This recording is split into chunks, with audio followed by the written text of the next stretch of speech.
Hi, everyone. It's good to see you. I can see you, can see me. I just want to apologize. I am not really apologize, but explain that I've been moving for the past several days and just got everything in.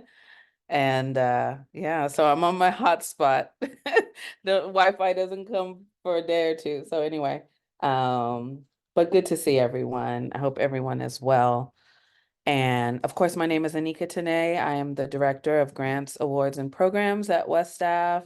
And as you know, West Staff is the curator of the National Leaders of Color Fellowship Program, and we have joined collaboratively with all of the other U.S. regional arts organizations to present this program. Before we get much further, let's start with our shared commitments. And so I will hand over to Ashanti McGee to do that for us. Thank you so much, Nika. Shared commitments. We value humility, learning from our mistakes, and asking questions to gain deeper understanding. We feel empowered to hold one another accountable, establish boundaries, and ask each other for help. We lean into discomfort by facing challenges and conflict with openness and grace. We stay present by listening actively, being mindful of body language, and participating to the fullest of our ability. We share from our own experiences and grow as a team through the inclusion of every individual voice. We prioritize accessibility and are mindful of our language in ensuring belonging for all.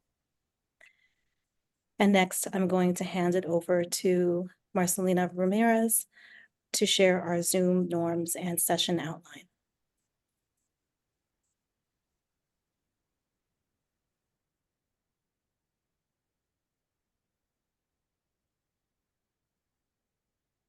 Please keep your microphone muted when not speaking. Far left corner.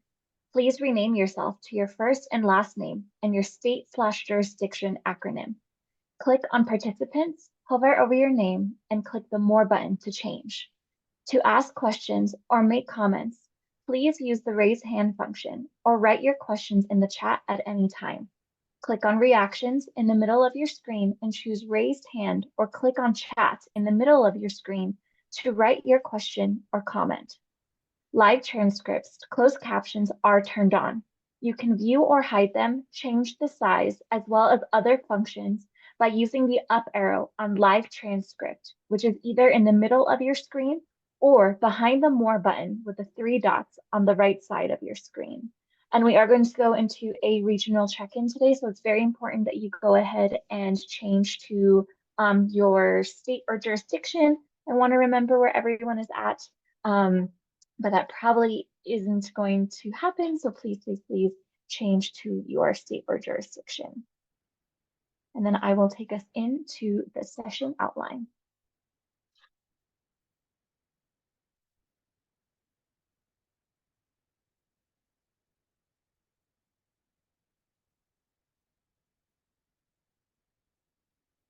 After we do the session outline, collective space, regional small group check-in, leader presentation, 20-minute break, small group and reflections, small groups and reflections continued, the feedback survey in the next session, and closing. And now I will hand it back to Anika to take us through collective space. Thanks, Lena. So every month we kind of take a moment to ground ourselves in being together. And we want to make sure that this is a space that we co-create, that we journey towards a place of safety, and that it's conducive to feeling a connection, sense of growth and support, acceptance, that it's a learning environment and a place of course, respect. And so we want to make sure that we give space to acknowledge and honor and share our needs in ways that will also help us to be fully present We want to make sure that, again, you feel supported as fellows and all of us in the space as well. So I want to invite you to take a few minutes. And if you need to do a deep breath, uh, I invite you to do that. I just mentioned for those who just came in, I just moved over the course of this weekend, and today was the big moving of all the furniture, and my mom has saged the place, so I'm taking in that breath. And so, what do you want to acknowledge in this space today? Are there folks in your life, past or present, that you'd like to honor in this space today? What do you need in this space today? What will help you to be fully present today? And how can we support you today? Those are our prompts, and always feel free to add others. So if you want to um, populate the chat with just where you're at and what your needs may be, if there's any acknowledgement or honoring that you want to do, we'll hold space.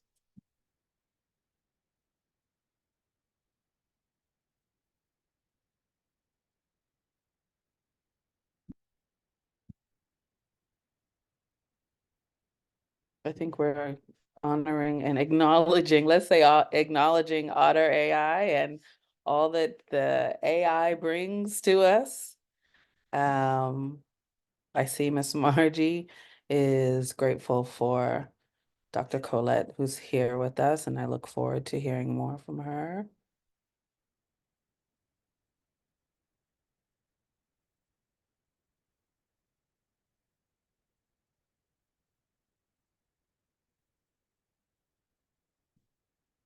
Love that. Celebrating with you, Harvey. The moving part is challenging.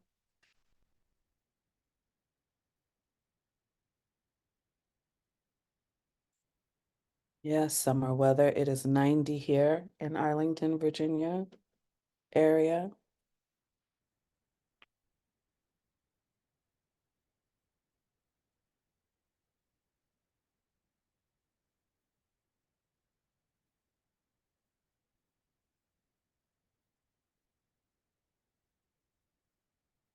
Hmm.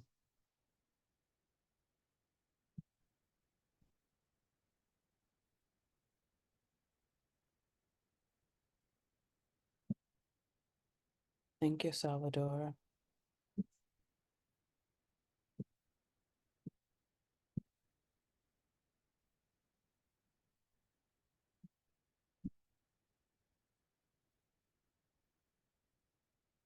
I see you, Abigail.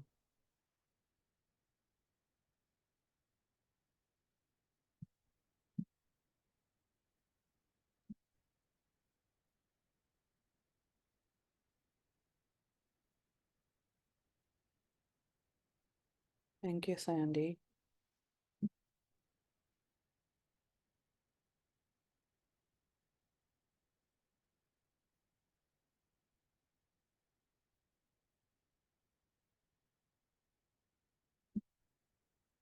I think I want to acknowledge Sandy in this space. I think since last time, um, and of course David can say more, but I just want to acknowledge Sandy as one of the newest members of the West Staff team, um, having taken on a role on a part-time basis as the Pacific Jurisdictions Coordinator. So excited for what you bring to this work, Sandy.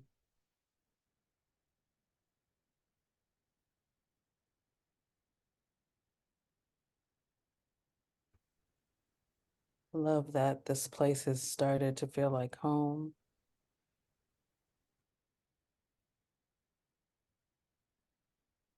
I see the acknowledgements of the protests and the demands for a ceasefire.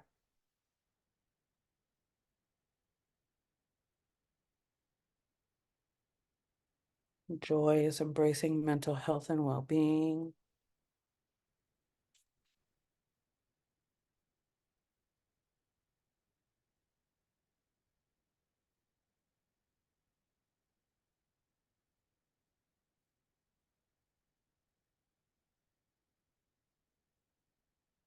And I probably wasn't clear too. So Sandy is already one of our fellows for Guam and also has joined us at West Staff.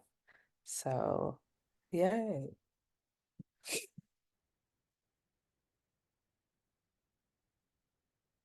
All right. Well, as we continue to honor space, please feel free to continue in the chat. You know that the chat is yours. And we are going to move into, yes, I have to just, yes, congratulations, Sandy. So there's love in the chat, Sandy, and Sandy's already just moving and shaking. We are truly lucky to have you. It's words from David. So we are going to begin to get ready to move into regional cohorts so that y'all can spend some time together. We have a lighthearted and fun prompt for today.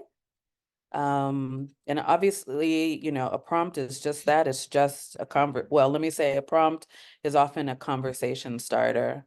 So, Lena, why don't you tell us a little bit about this conversation starter for today? Yeah. So it's super fun. Josh and I had a fun time coming up with this one, but it is if you could be any kitchen utensil, which one would you be and why? And when I asked the team this, my answer was a teapot. So just go ahead and it's just a fun one to get started if you don't have something to kind of start out your conversation, or you could just be really excited to talk to each other. But I'm going to go ahead and put you in your groups for about 15 minutes. I'll let everybody know when 5 minutes is almost the time. If you didn't get put in a room right away, it's just because I don't have your little acronym on the side. So West Staff, Mid-Atlantic. So I'll just probably ask you as you go in. So I'll give you a couple extra seconds for that. So I'm going to open all the rooms and then go ahead and get it started. Thanks, Lena. Well, I hope that you all enjoyed that time together. I think I left on a very exciting cliffhanger at West Staff. But yeah, and I hope y'all like us, you know, went beyond utensils to appliances and pots and pans, all kinds of stuff. So that was great. Thanks again, Lena. I'm going to hand over to Joy to start off our leadership conversation and to introduce our guests and so on. Over to you, Joy. Well, hello, friends. It's so good to see you today.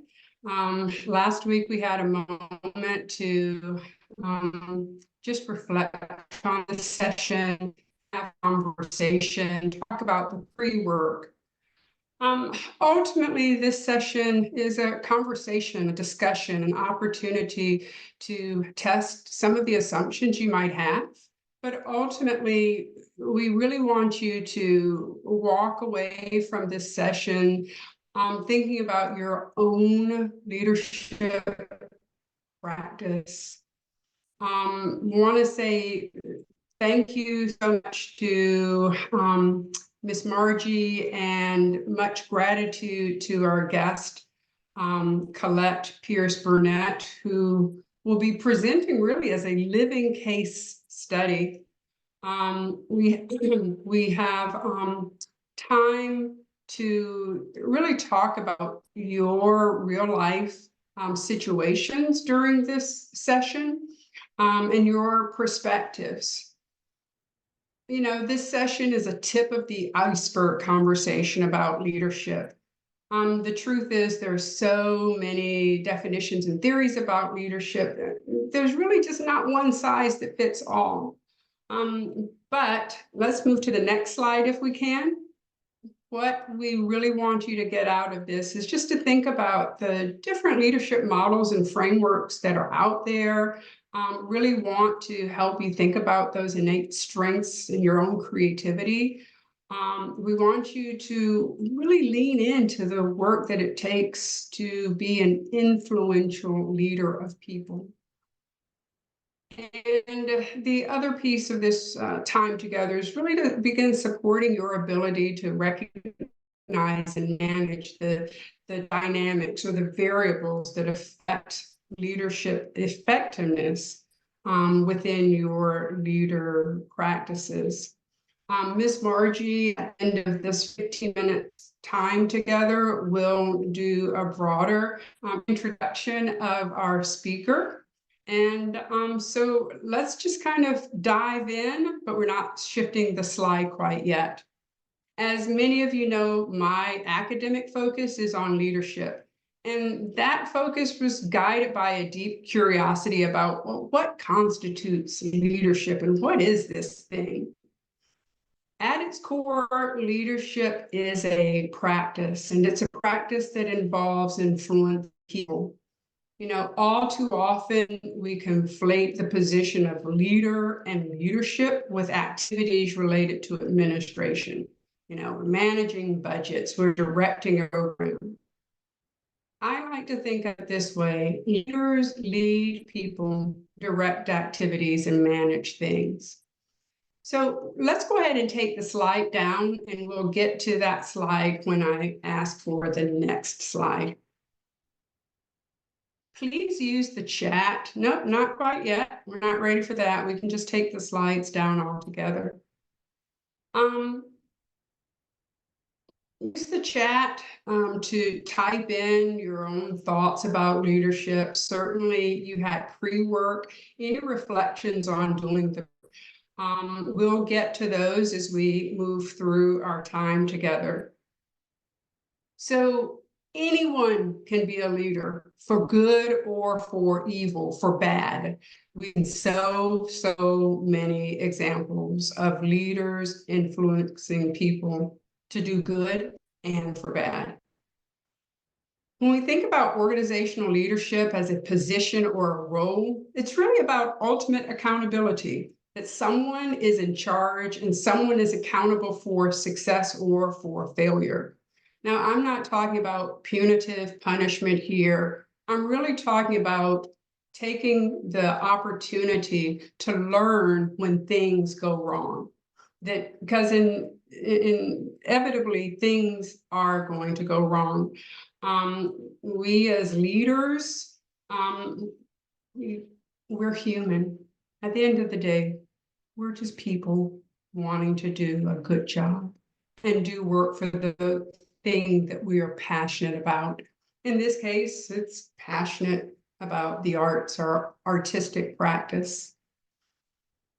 The work of leadership, where ship is the act of doing, is often understood as a practice because leading to influence has variables that are dynamic, and more often than not, it's all beyond our control. So we're practicing constantly, much like the practice of law or the practice of architecture or the practice of medicine. It's all about experimentation, learning, or iteration. The law is built upon the law. Medicine, we learn as we do in medicine, or not we, because I'm not a doctor. But ultimately, again, the act of leadership is the act of doing. And so this notion of leadership practice in the arts, the variables affecting what we do as leaders, is about influencing. And the influence can happen at the personal level. We think about influence through those social or cultural perspectives, influence in politics, and even the philosophical positioning of the arts and its role in society. arts for art's sake is something you often hear, that the arts are important just because the arts exist. Sometimes you hear about the arts as a social good, because they can be an economic driver or a community builder or useful for education, and on and on. And these positions of the arts aren't either or, but are both and. As leaders, we're always learning, and this learning includes self-awareness. And that self-awareness is about that first pre-work exercise. Being a leader and leading is about our personal reflections on what we're doing and about what we're doing, reflecting in action and on action. And hopefully you took time to do the exercises about reflection. Ultimately, behaviors and traits that are useful for leaders, despite, again, all of the theories out there and all of the philosophies out there about leadership, there are some key behaviors, traits, activities that we do as leaders that are incredibly important. Self-awareness, especially of your values and your own boundaries. That self-awareness of the hill you're willing to die on. The relationship building, adaptability, decision-making, innovating, creativity, that personal motivation you have, conflict management. And mind you, conflict is actually very good for pinpointing places within a system where to intervene. Conflict, or that rubbing against, creates times for us to pay attention in a system and to pivot.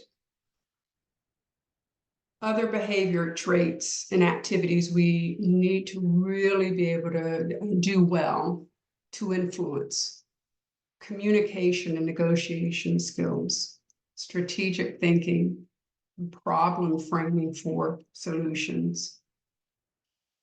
Now, leadership is nothing without followership.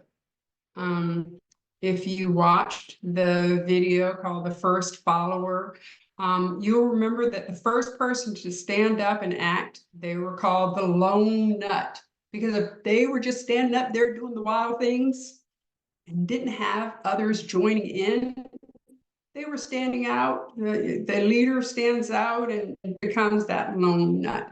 It's the followers, those people who step in with the leader. And all of a sudden, we stop paying attention to that leader and realize that the other people, those followers, are joining in with the leader and influencing others who join in. So if you haven't already joined in the chat, take a moment to imagine the most powerful leaders you know. Then think about all the people whom the leader needed to implement their call to action. Can you name famous followers? Often followers remain unnamed, but there are famous followers. Leaders invest in social capital, then spend it wisely on follower cultivation. As I shared earlier, leaders lead people, direct activities, and manage things. The burden of leadership can be heavy, which is why a team and a network is so important for leading, for systems change. So speaking of systems change, let's go ahead and get that image up. And while we do that,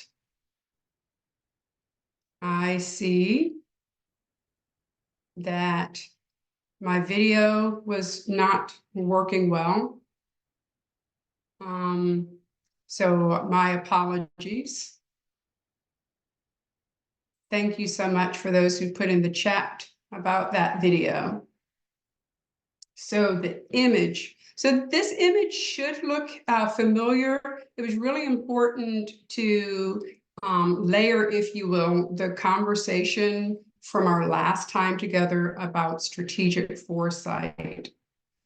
And so I'm going to go ahead and come off video and keep my fingers crossed that the audio can continue with a strong signal. All right. So this leverage image, the image, like I said, is based on the strategic foresight. And I'm asking you to focus on this notion of strategic leadership practices that you would employ for systems change, ways to enact strategic foresight. And I also want to share this. Everything we do, even if you create a brand new system, will be affected by practical, political, or structural, or the personal and cultural variables that exist in systems. So for those of you who want to blow up the current system and do something different, this notion of leverage within a system continues to exist. The pressure point, the point at which change happens, could happen at a different level within. However, at the end of the day, understanding any new system will still have these kinds of pressure points. So the lever, which is the multi-shaded in blue, represents those aspects of the systems that need to change for the system to move. So the light blue of that leverage represents the practical everyday system functions. And within that, you'll see that single image of the leader that's next to where it says leadership practices for systems change. This is where, the leader does manage and direct. These are also everyday practices. And the medium blue represents that political and structural piece of our work as leaders. And it requires others in our system. And I'm calling those others the team. So you'll see the light green to the deeper green, and we need our team for that work. And if you also think about having that weight on the lever starts to move. Now, that medium blue and medium green area is where we generally focus change. We spend a lot of time here because we think that if we change the rules, the system changes. We get caught up in this mid-level work that we never really get the groundswell of followers needed to help enact the change we want to see. Because as the leader, we're influencing up that lever to the blue. And we're doing that through the teams. Followers begin to do the work that the single leader cannot. It takes a tipping point, borrowing from Malcolm Gladwell's book, The Tipping Point, to achieve a groundswell of followers whose weight moves the system and those related areas for the personal, cultural systems functions. Systems change is a long game strategy. Think about the government politics and the chessboard of players at the local, state, regional, and national levels, where each is a system with networks of leaders and followers that are interconnected and interdependent. Each of you are lever movers. You lead people, you direct activities, and you manage things. But ultimately, you're leaders who lead people. So in conclusion, and I'll be handing off to Ms. Margie, with the 30th anniversary of the end of sanctioned racism and segregation in South Africa known as apartheid, I leave you with this quote paraphrased from Nelson Mandela, the first president of South Africa. A leader is like a shepherd who stays behind the flock, letting the most nimble go out ahead, whereupon the others follow, not realizing that all along they are being influenced and directed from behind. So it is the follower's weight that ultimately helps move the lever and create systems change. And all along the way, with the light green, medium green, and dark green, we ultimately see that our leadership leverage is about influence.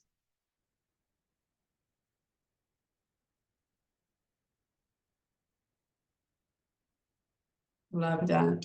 Thank you so much, Shinru. So, Miss Margie, I will hand over to you to lead us into our next section. Thank you, Joy. We'll take down the slide just so we can talk a little bit and maybe unpack some of this wisdom that Joy just shared with us. I don't know where my picture is, but you know that I'm here, right? It occurs to me when I think about some of the strategies, the strategic foresight, sort of the components of that leadership thing. One of the things that we wanted to stress with you guys also is that you are already leaders. You are leaders.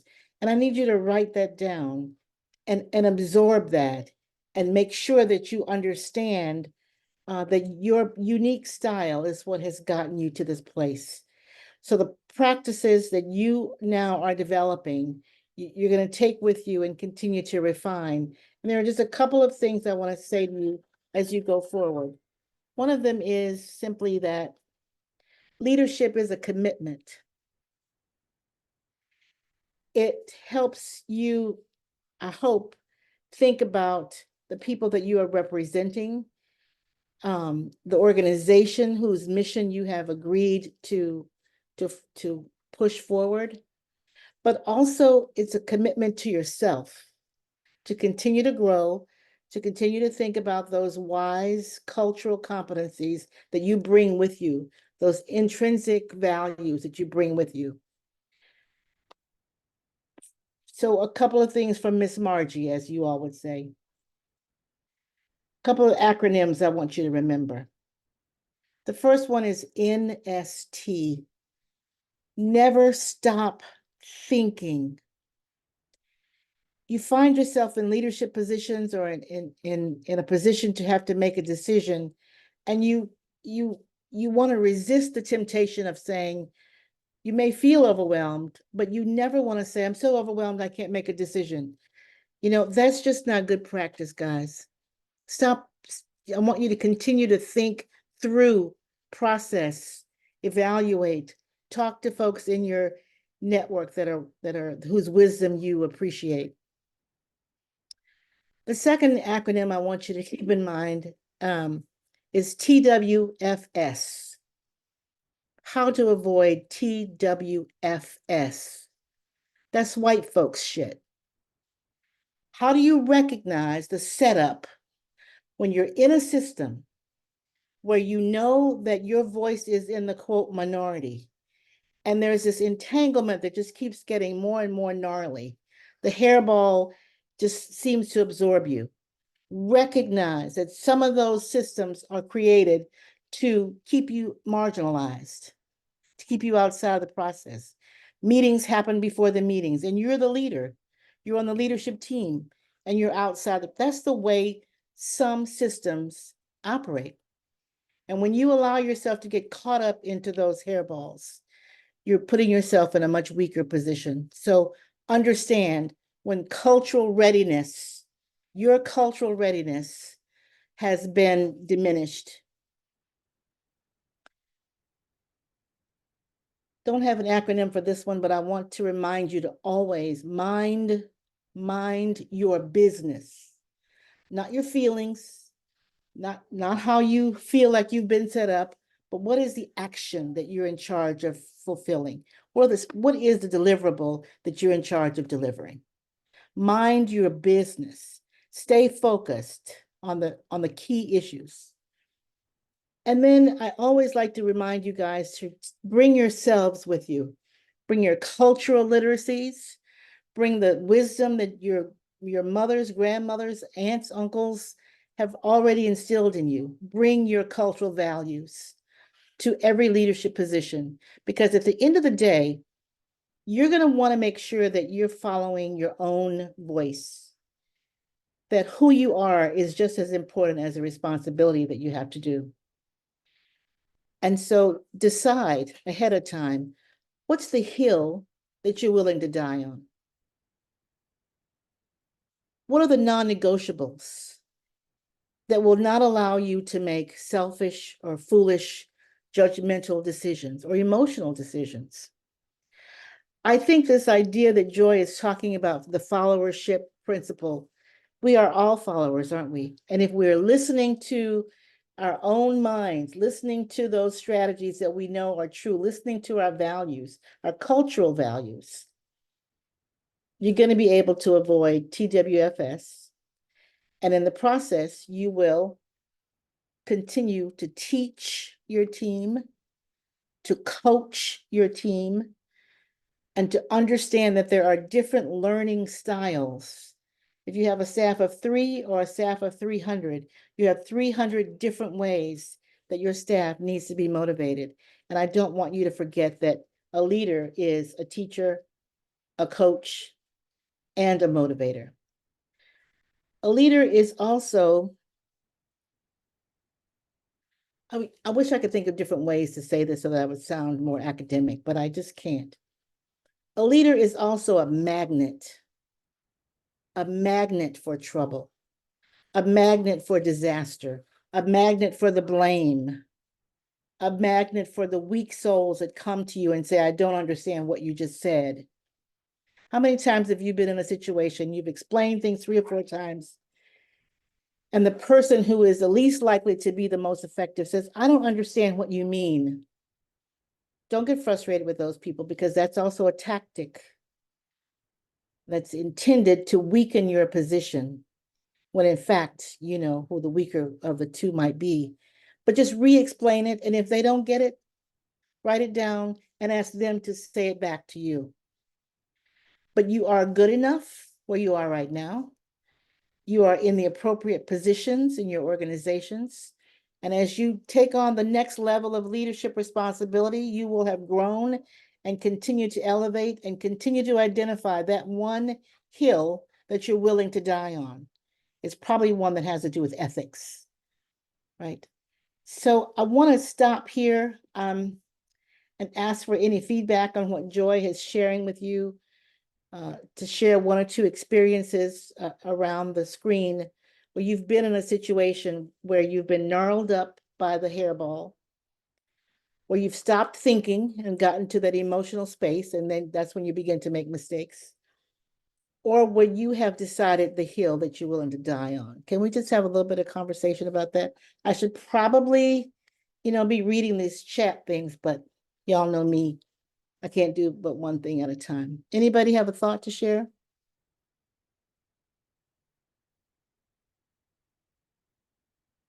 Quickly, because I just am reading the note that we're running behind. Let me hear from someone. Miss Marjorie, I just want to say that thank you so much for dropping your wisdom for us, because those of us who've been in this game a minute have experienced everything you have talked about, but we didn't have the verbiage to call it out to ourselves. And this is definitely empowering for us to recognize it and to govern ourselves accordingly as we move forward. So thank you, and we really appreciate you. And thank you as well. Because what you're about to hear next, I'm going to just briefly introduce our speaker and let her speak for herself. And first of all, thank her for joining us and sharing that part of her life. She is a teacher. She's an educator. She's an executive level thinker, and someone that I'm happy to get to know during this process. You've seen her bio, so I won't try to repeat that. But Colette Pierce Burnett, welcome to our roundtable and to this wonderful group of young leaders and thinkers. And just want to ask you to share a little bit about your own struggles, your experiences, and your successes as well. Thank you, Margie. It's a pleasure to be here. like many of you, I too am moving. If I shifted my screen a little bit to the left or the right, you see all the boxes that I'm living out of. So I've got it perfectly positioned where you can't see the chaos around me. So I'm really happy to be here. I've enjoyed myself so far, and I could just go right now because I'm going to use TWFS probably in an hour or in a couple hours or tomorrow. That's something that I think we all struggle with, and I didn't have a name for it. I'll just be telling everybody TWFS. So that, thank you, Margie, for that. So good afternoon, where some of you are, and then evening for me. I'm here in Ohio. Happy Monday, and I want to say congratulations to the fellows. I'm always excited for people that get engaged in activities, events, things such as this. And I'm sure that you are the bestest, best ever cohort, because cohorts and learning in cohorts, that cohort always thinks that they are the best. I'm excited to be here and humbled for the opportunity to share a little bit about my journey. In hopes that there will be a spark or a nugget for you to take away and add to your toolkit, your internal GPS or your personal wayfinder on your journey. But first of all, whenever I'm afforded the opportunity to speak, I always have to take a moment to ask my creator to empty me of me and to fill me with him to be used as a vessel to deliver a message that will resonate and encourage those in attendance, and also including encouraging myself, especially during these austere times that we're now all living in. If you turn on the television for just an hour, you realize that we're living in a time of history where there's divisiveness and confusion and war and just disruption all around us. And we need strong leadership everywhere, and we also need each other. So I've learned a lot about me in my 6+ decades of living. It took me a while to embrace the fact that I live a vessel life, and I'm very blessed to do so. I'm a change agent. I'm a catalyst for change. I'm a relationship builder, and I pride myself on being a disruptor without being disruptive. I'm a drum major for building what Dr. King called a beloved community. So while it was never my goal, my career has been one of leading in times of transformation, and I've been fortunate to have the chance to lead amazing institutions during points of inflection in their respective histories. More about that later. When those institutions have been ready for and embraced the change, amazing things have happened. For my journey, in the case where crucial constituents did not embrace the change, I saw that experience as what I've come to call a divine detour from which I can grow. My mentor once told me, always leave the party when you're having fun. And sometimes you can overstay your welcome and not leave the party when you're having fun. It's healthy for you and for the organization to know when your time to serve at an organization is up, when to move onward. And above it all, I have always been true to myself. Next slide, please, Lena. Next slide. The function of art is to do more than tell it like it is to imagine what is possible. What we cannot imagine cannot come into being. I love this quote by the poet, author, and activist Bell Hooks. So today, as we go through this conversation, I want you to imagine your best self. You're already leaders, you're already on a journey, but let's imagine our best self. I am humbled by this opportunity to share one of our most precious resources, time. I've been told that I have about an hour of your time, so I'm going to talk for maybe about 20 to 30 minutes, and then I want to leave some time for you to ask questions. One of my greatest strengths is that I have a keen sense of vulnerability, and I can be an open book. That has served as a weakness for me in times of my journey as a leader, that I can be extremely open myself to being vulnerable and to be an open book. But at the end of the day, I will continue to be so because I think it's a very important characteristic of leadership. So I thank the participants, the presenters, the organizers, the behind the scenes folks, etc., for what you do to serve and untangle, from what I've seen, experienced so far this evening, untangling those barriers to the progression of thought leaders in the arts, and however you define in the arts, the sector of arts. A special heartfelt thanks to Marcelina and Margie for getting me here and for inviting me. So I'm an educator, so I'm going to start off with just a little bit of just a thought about data. So there's the Mellon Foundation. If you haven't read it, I encourage you to read it. They did a study in 2022 about the demographics in the arts of what the demographics looked like of employment across all sectors of the arts administration and of the arts in general. And they pointed out that we've made great strides over the last 10 years to increase the number of people that are actually in leadership positions in the arts. But they also point out that we have a long, long, long way to go. So I read the purpose of this session on leadership, and I want to quote it and read it back to you. What I was sent is this section on leadership is designed to support each of you in transitioning from traditional management skills to strategic leadership thinking, to identify various applications of leadership models and frameworks to help participants, that will be each of you, to use their innate strengths and creativity to increase their skills as influential leaders or people, to support participants' ability to recognize and manage the dynamics affecting the effectiveness of their leadership practices. So that's the educational, the educational language, if I might say, lingo, to say that this is designed, and I love the way that it particularly lifts the goal that it lifts is designed to lift and amplify your innate strengths and your creativity. I also love the calling out of the dynamics that will be surrounding you on your journey, and appreciate the interesting use of the word dynamics, because the inevitable dynamics will affect you on your leadership journey. There is a lot being poured into you. So what you take out of this experience is up to you. It's like going to church. You can go and sit in the building and get nothing out of it. It's like going to a movie. You can go and sit and not watch the movie and get nothing out of it. So what you get out of this experience is totally up to you. How much you grow from this experience is totally up to you. So I'm asking you to imagine your best self as a leader, and do not take that role lightly. My role this evening is to share a few of my personal experiences. Your role is to take what you have read in the leadership pre-work and what Joy was talking about earlier and apply it to the experiences shared of a real life practitioner. And today I have the honor of being that practitioner. Next slide.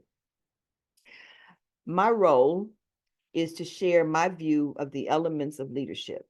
Your role is for you to take what you glean from the infamous video clip that we were talking about earlier in your pre-work of the random guy dancing on the random hill, as others begin to follow and then him and become leaders themselves. I think that the second person getting up is also a leader because they had some kind of courage to follow this random guy dancing on a random hill. So today I'm that random guy. I'm your random guy dancing on a random hill.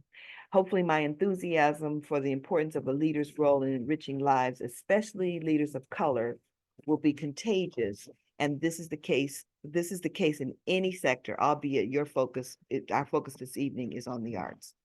So I'll be sharing my thoughts on leadership with you through my lens, my experiences, and through the personal relations I have developed over the last 6+ almost 7 decades. Everything I share is informed and filtered by my journey as a woman, as a mother, as an engineer, as a corporate executive, as a Christian, as a military Air Force officer's wife, as a retired university president, and as the president and CEO of a cultural institution, as a Midwesterner, and as a Black person. It is my hope that by sharing my story, lessons learned, a few of my pain points, a few of my bright spots and my motivations, my passions, etc., you will be gleaned from some nuggets of your journey for your series of assignments as a leader. I have been in a bit of a whirlwind professionally and personally for the last 10 years. On a personal level, I chose to retire from a job and a city that I loved. Like I said earlier, my leader told me, my mentor told me to always leave the party when I'm having fun. Then I lost an icon, another whirlwind in my life, and another whirlwind this chapter in my life. My mother passed away, living a very full life. She was an icon to me. Professionally, being the president of a small liberal arts historically Black university in Austin, Texas, during a pandemic, a debilitating ice storm, and daunting economic times, serving as the co-chair of the Mayor of Austin's Task Force on Institutional Racism and Systemic Inequities before, during, and after a time of twin tragedies in our country, the global pandemic and civil unrest, as most of the nation was shaken to its core of how deep systematic inequities, institutional racism, and division is in our country. And as though that wasn't enough, then I was recruited to lead a cultural institution on a march to being what I thought marching to being an anti-racist on the heels of it being the poster organization for racism in the arts. Most often in the whirlwind, I was the only Black, the only woman, and therefore almost always the only Black woman in the room. Sometimes when I reflect with hindsight being 2020 on my journey, I start to feel overwhelmed and maybe even a bit daunted. My sister once asked me if I would do it all over again with my career choices and my choices in life. And my response is, I definitely would, especially if I could know what I know now. I wholeheartedly subscribe to the teachings of a Swedish philosopher who says that we learn backward to live forward. I'm still on a journey. I'm still learning. And still, as is articulated so well in Parker Palmer's book, I'm learning to let my life speak.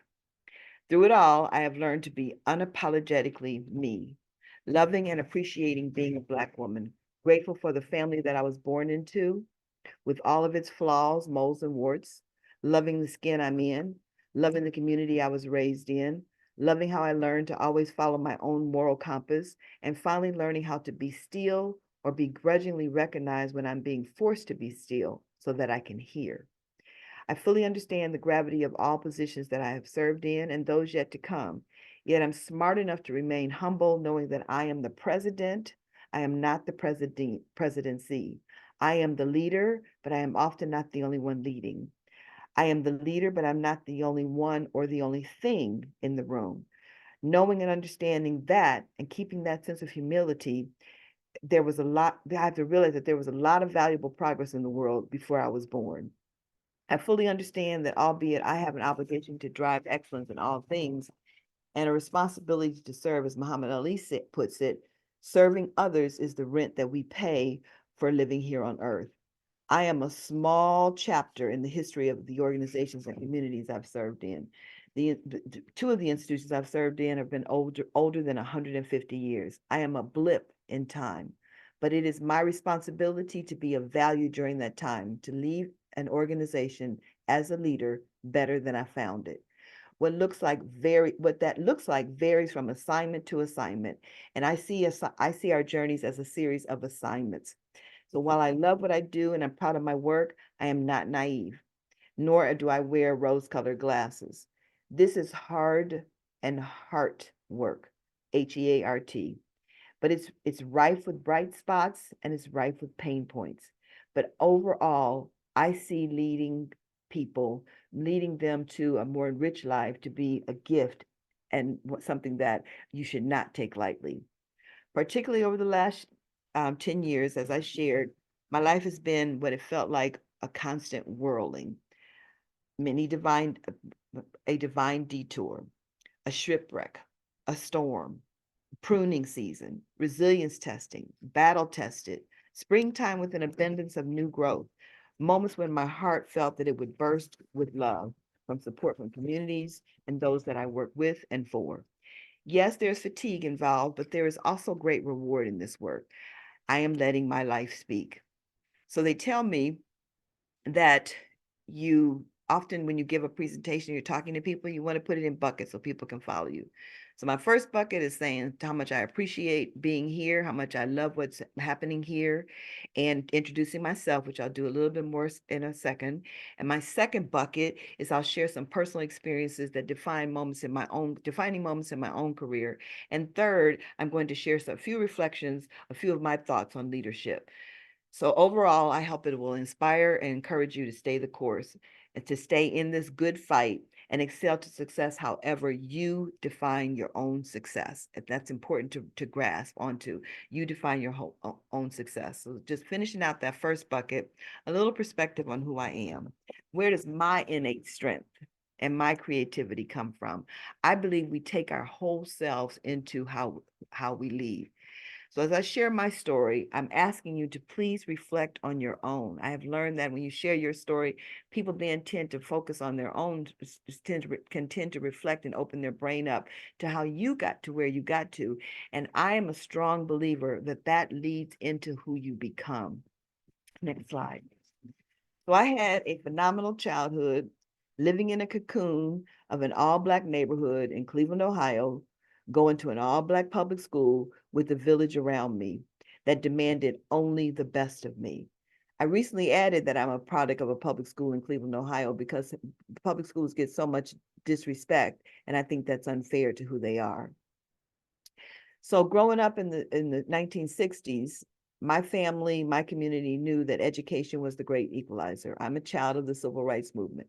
My biggest worry as a child, however, being in that cocoon in my neighborhood, because of the community I lived in, my biggest worry was getting home before the street lights came on. If I saw those lightning bugs lighting up, I knew my mother was going to have me when I got home. So that was my biggest worry growing up. So I am what they call a first generation urban child. If you're in higher education, that you understand the term first generation, first in my family to go to college. I am what they call, and I'm using dog whistle terms here, I guess it's TWFS. I'm from what society would call an uneducated family. I was the first person in my family to go to college. I'm from a working class family in the heart of an urban city. From my time serving in higher education, I actually now know more about myself and how it defined me or attempted to define me. Stuff I didn't know when I was growing up, learning backwards, living forwards, stuff that was creating the me that I am today. I know now that low income was supposed to define something about me. Being an urban child was supposed to define something about me. I was supposedly underserved. I was supposedly not qualified. I was supposedly having a very daunting future ahead of me just by nature of the fact of the demographics that were supposed to define me. So I grew up in the 60s while things were raging around me. There was a time of protest, a time of war. It was a time of activism, and it was also a time of Black pride, a time of seeking to be treated as equals. Both King and both Kennedys were assassinating during my childhood. The Civil Rights Bill was signed, a people seeking to be treated equal under the law. So while I was on 146th Street in Cleveland, Ohio, with that as a backdrop, my own story began to unfold. Next slide. I want to introduce you to my first role models, my leading ladies throughout my life. I am the granddaughter of Henrietta Pierce and Ozella Dale Wilson. On the top, Henry and Naomi Pierce. Naomi was a sharecropper, and while not working the fields, she was known to teach in the hidden spaces of rural Mississippi. She had 18 children and never stopped working the fields. Yes, 18 children, one woman, one man. On the bottom there is Ozella Wilson, my maternal grandfather, who basically raised me because my mom worked full time. My grandmother was born in South Carolina. Her father was a coal miner and brought his family to Ohio for a quote unquote better life. She married my grandfather Lonzo from Tuscaloosa, Alabama, and he played a short time in the Negro baseball leagues, but then refused to sleep in the car and not in a hotel. They could not sleep in hotels, and then came back to Cleveland and worked in the car industry there. Then there's my mother. Next slide. Ruth, the only girl and oldest with two younger brothers. She graduated high school and became a key punch operator at the local utility company, working there till she retired. My memory of my mother as a child is a Viceroy smoking, Budweiser drinking redhead, hardworking, outspoken, take no ish from anybody, anywhere. We lost my mom, as I said earlier, at the age of 88 last year. The only descriptor that I can remove is the Viceroy smoking and the red hair in older age. She remained the Budweiser drinking, hardworking, gutsy, brilliant, outspoken, take no itch from anybody. She was and continues to be a very important force in my life. I have only known women to be working women. All of the women in my life worked for as long as I can remember. My grandmother raised my sister and I. She ironed clothes, cleaned houses for wealthy white people. I have vivid memories of white people dropping their clothes off at the side door of the house in baskets for her to iron them, only for them to return at the end of the day. Neither of my grandmothers had formal education, but they were educators. They were phenomenal teachers, they were leaders in their communities, and they were entrepreneurs. The redhead Ruthie married a man named Colin. Next slide. That's my dad there, the second with among some of the 18, the second from the left on the bottom. He is now 90 years old, and he remains the smartest man I know. As a part of the Great Migration from the South to the North to look for opportunities, he didn't have education beyond the 6th grade. I have vivid memories of my dad studying for his GED at the kitchen table while I did my homework while in junior high school. He staunchly believed in education and worked 3 jobs to be sure my sister and I got through school. Ruth and Colin met, married, and had 2 children. Next slide. My sister and I. My quote unquote little sister, who I'm very proud of, a former White House appointee in the Obama administration, and I. I was raised in a huge family. The Pierces were and are a tribe. They were very hardworking people, entrepreneurs and startup people. Long before those were terms. When they came to my graduation, my inauguration during my presidency, I had to ask them, please act like a normal family. And one of my cousins said, oh, so you high sedity now because you got a presidency. And they reminded me that I'm still that woman, that girl from Cleveland, Ohio. I was never invisible to any of them, nor was I ever told what I could not do. There was no bigotry of low expectations in my childhood, so much so that I thought college was the 13th grade. So this is who I am. Next slide. So off to Ohio State I went, and I got an engineering degree. I had the mental capacity, which I believe was rooted in my grandmother teaching me math on a butcher block paper. I had self-efficacy from my teachers at the public schools I attended and the grit and resilience I observed from my family, my village, my tribe. After receiving my degree, I went to a corporate world and began to climb that proverbial corporate ladder. And I think the glass ceiling is really a concrete ceiling for Black females. Eventually, I reached that proverbial concrete ceiling as a woman in technology. I started my career at Procter & Gamble as a system support engineer and started to just really work my way up through leadership positions in technology. And then I met a man. And as maybe some of us know, relationships often serve as a pivot point to another trajectory. Next slide. My husband, Daryl, a second lieutenant in the Air Force, boy did opposites attract. He's a country boy, I'm a city girl. He went to a Morehouse College, I went to Ohio State. He was the dirty South meeting what he called the boring North. Military conservative meets Angela Davis. We had 2 beautiful children. Next slide. Daryl and Dana. As a result of my husband's career, our children attended 13 different schools. That has led into my own leadership styles because of that whole need to be flexible, a chameleon. I'm proud of the people that my children have become. Next slide. My son is a journalist. He's actually a senior editor at the Chronicle of Higher Education. And next slide. My daughter is my shero. She lives in LA, works for Amazon Studios, and I want to be her when I grow up because I am still growing up. Next slide. My corporate career had a 15-year span, ending as a senior manager for the state of Washington's Department of Transportation. I was responsible for all of the computer systems for their ferry system. I was an IT professional. I was responsible for several computer systems. I had tremendous human and physical resources at my beck and call, and I had a lot of quote unquote power, if you will. But I felt an emptiness, a professional wanting and wanderlust, just going through work, going through the motions. My personal passion for serving and mentoring young people who look like me needed to intersect with my professional priorities. So I urge you to really think through what your personal passions are and how, if they intersect with your professional passions, where you spend your working hours. So I took a leap of faith, leap and grow your wings, they say on the way down. Following my passion, I quit my job, making less money but more flexible work hours, and I shifted to higher education with a special interest to work at a historically Black college or university. Because I used to go to my husband's homecomings and see all those fine Black men and think, oh, I could work somewhere like this. Not a good reason to make your decisions, but definitely something I had as a career aspiration, tongue in cheek. So given my driven personality and hard work was recognized, I climbed yet another ladder to administration, only to hit another glass ceiling, no doctorate, no presidency. So at the age of 55, I actually Googled, am I too old to get my doctorate?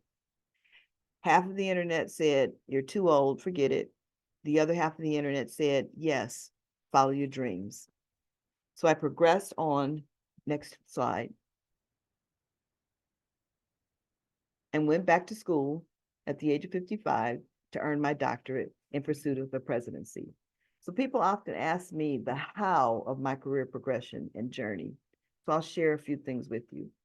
I believe that being a hard worker and caring about my work and the quality of it is important.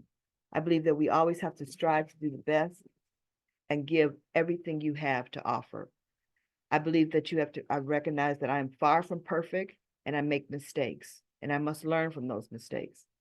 I surround myself with people on the same mission and with the same values as myself. I learned to move beyond the crazy, to eradicate dream thieves from my life. I move out of the way of in my way people. I realize that I don't have to win every battle. I want to win the war. And it's the war as I define it. It's what we were saying earlier about what hill you'll die on.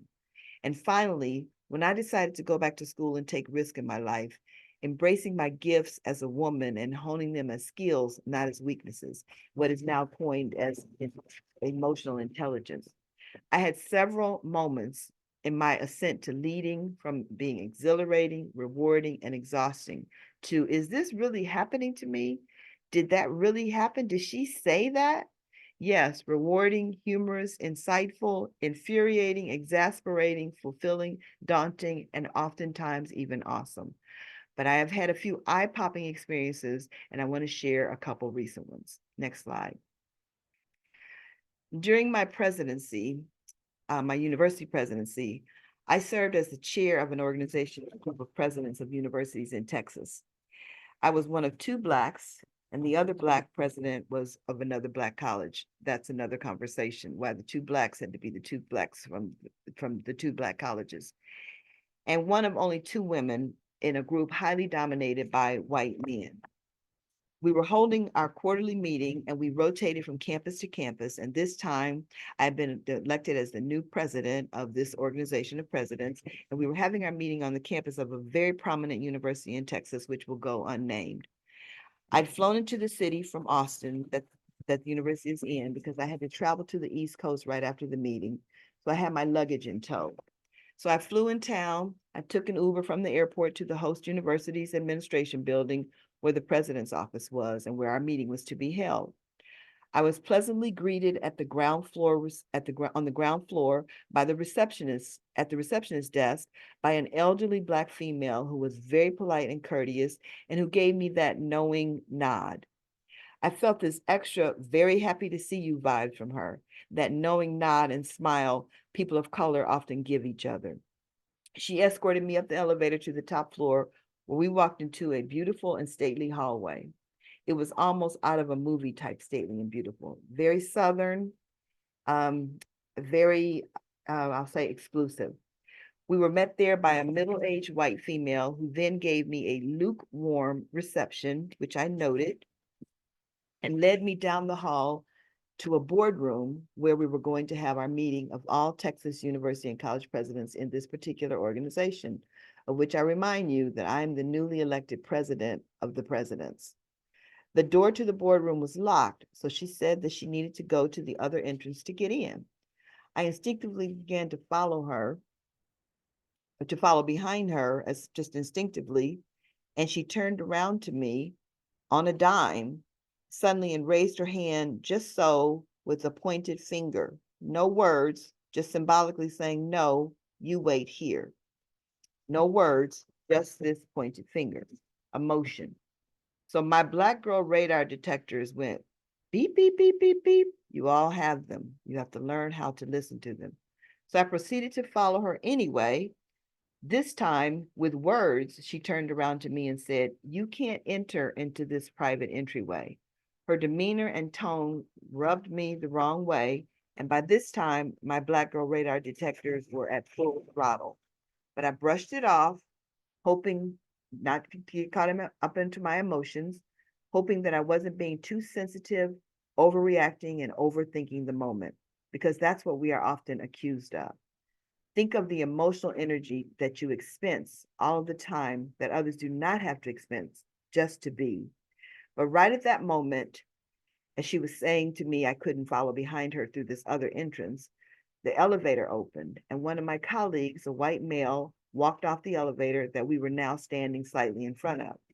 She recognized him and gave him a very respectful, warm welcome to their campus and beckoned him towards her as she walked to the quote unquote other entrance. He quite naturally began to follow her into the other entrance. As he began to turn, he noticed me there. So when I began to walk, he saw my motion and turned around. When he saw me, he warmly greeted me and saying, "Oh, Colette, oh, Dr. Burnett, I didn't see you there." My colleague reached out to me with a hug and said, "So wonderful to see you." Suddenly, the woman's whole demeanor, her whole countenance changed. I could actually feel her energy shift. All three of us then walked into the quote unquote other entrance, which was into an office suite, one of which behind the receptionist was apparently the president's office. Suddenly, once I became Dr. Burnett, I could go into the other door. I had this epiphany that we often has as leaders of color, where my inner voice realizes that she had assumed that I was a staffer coming with meeting materials in my suitcase to set up for the meeting. Never did she think that I was a quote unquote real president, and definitely not going to walk into the president's suite. It took me off my game for a minute. I wanted to turn into that girl from Cleveland with a few choice words and break her finger, but that would not have been appropriate as the president of the university or in general. Even if I give her the benefit of the doubt and say that may not have been her intention, it was definitely an impact for me. I could feel the dynamics in the room. Her demeanor made it clear that her own innate biases did not welcome me into this quote unquote other entranceway. Now, this didn't happen in the 60s and 70s. I have to remind myself sometimes this happened in 2022. So I often think to myself, okay, so I set my suitcase against the wall. I began to set up for the meeting. The other presidents began arriving, and the host president comes into the room. My brother nor sister presidents show up at the beginning of the meeting. They showed up later. So now I'm the only woman and the only Black person in the room among all white men. I call the meeting to order and we go about our business. The conversation shifts to discussing the plight of diversification of campuses for faculty, staff, students, and boards, and what are best practices. Then it shifted to campus protests and challenges that at that time they were having with their Black students on campus post the heinous murder of Mr. Floyd. I listened politely, as I always do, and the host president, who had something about him and his demeanor, he made a comment that he did not think that his campus had a problem with diversity or with racism. I then shared the experience that I just had on his campus. The host president was horrified, I could tell, yet I could tell from his energy he was also embarrassed and not quite surprised. It's a real life example for me of how we have to speak up in those moments to bring light to what people's experiences were. This is a reminder of the innate biases. And if I'm treated like that as a president, think of a Black freshman from rural Texas or a brown sophomore from the valley of the urban, or from the valley of Texas, or from the urban brother from Houston or Dallas. What are their experiences like in these environments? As leaders, we must remember that we represent them as well as ourselves in these situations. This can be exhausting, yet encouraging to forge ahead for those leaders of color to come. When I retired from my presidency, I was recruited to serve as president and CEO of a cultural institution in Indianapolis, Indiana. I was advised to be cautious to go to Indiana for several reasons, but I forged ahead because I saw this as a beautiful place who was managing through its own triple tragedies, and I thought that I could make a difference. I believed very strongly that I could and would make a difference. Those triple tragedies for that organization were the effect of COVID on a person-facing organization, the effects of the civic unrest across the nation, and it was having its own racial reckoning, reeling from a job posting for the director of the art museum, asking that the person, and I'm quoting, would be hired to would be asked to diversify or charged with diversifying the collection while maintaining the core white art audience. As you can imagine, those words, looking for someone to maintain the core white art audience while diversifying the collection and the membership, that became a not so welcome viral moment. So I saw the position as an opportunity to continue my work of exposure, equity, and education. It was a renaissance moment to enrich lives through art and nature. I was committed to shaping partnerships with historically marginalized communities. I saw it as an opportunity to continue to build more inclusive culture, to provide access for people of color to non-traditional jobs and positions, showing in word and deed the powers of the arts. However, there was a small constituency with a loud voice that didn't accept me as a quote unquote qualified leader.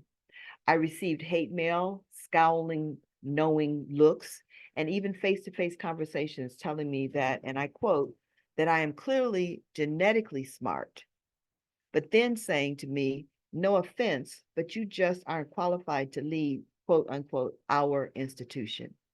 Then there was the proverbial, you are so articulate, you speak so well. Then there was the, she acts like a diva.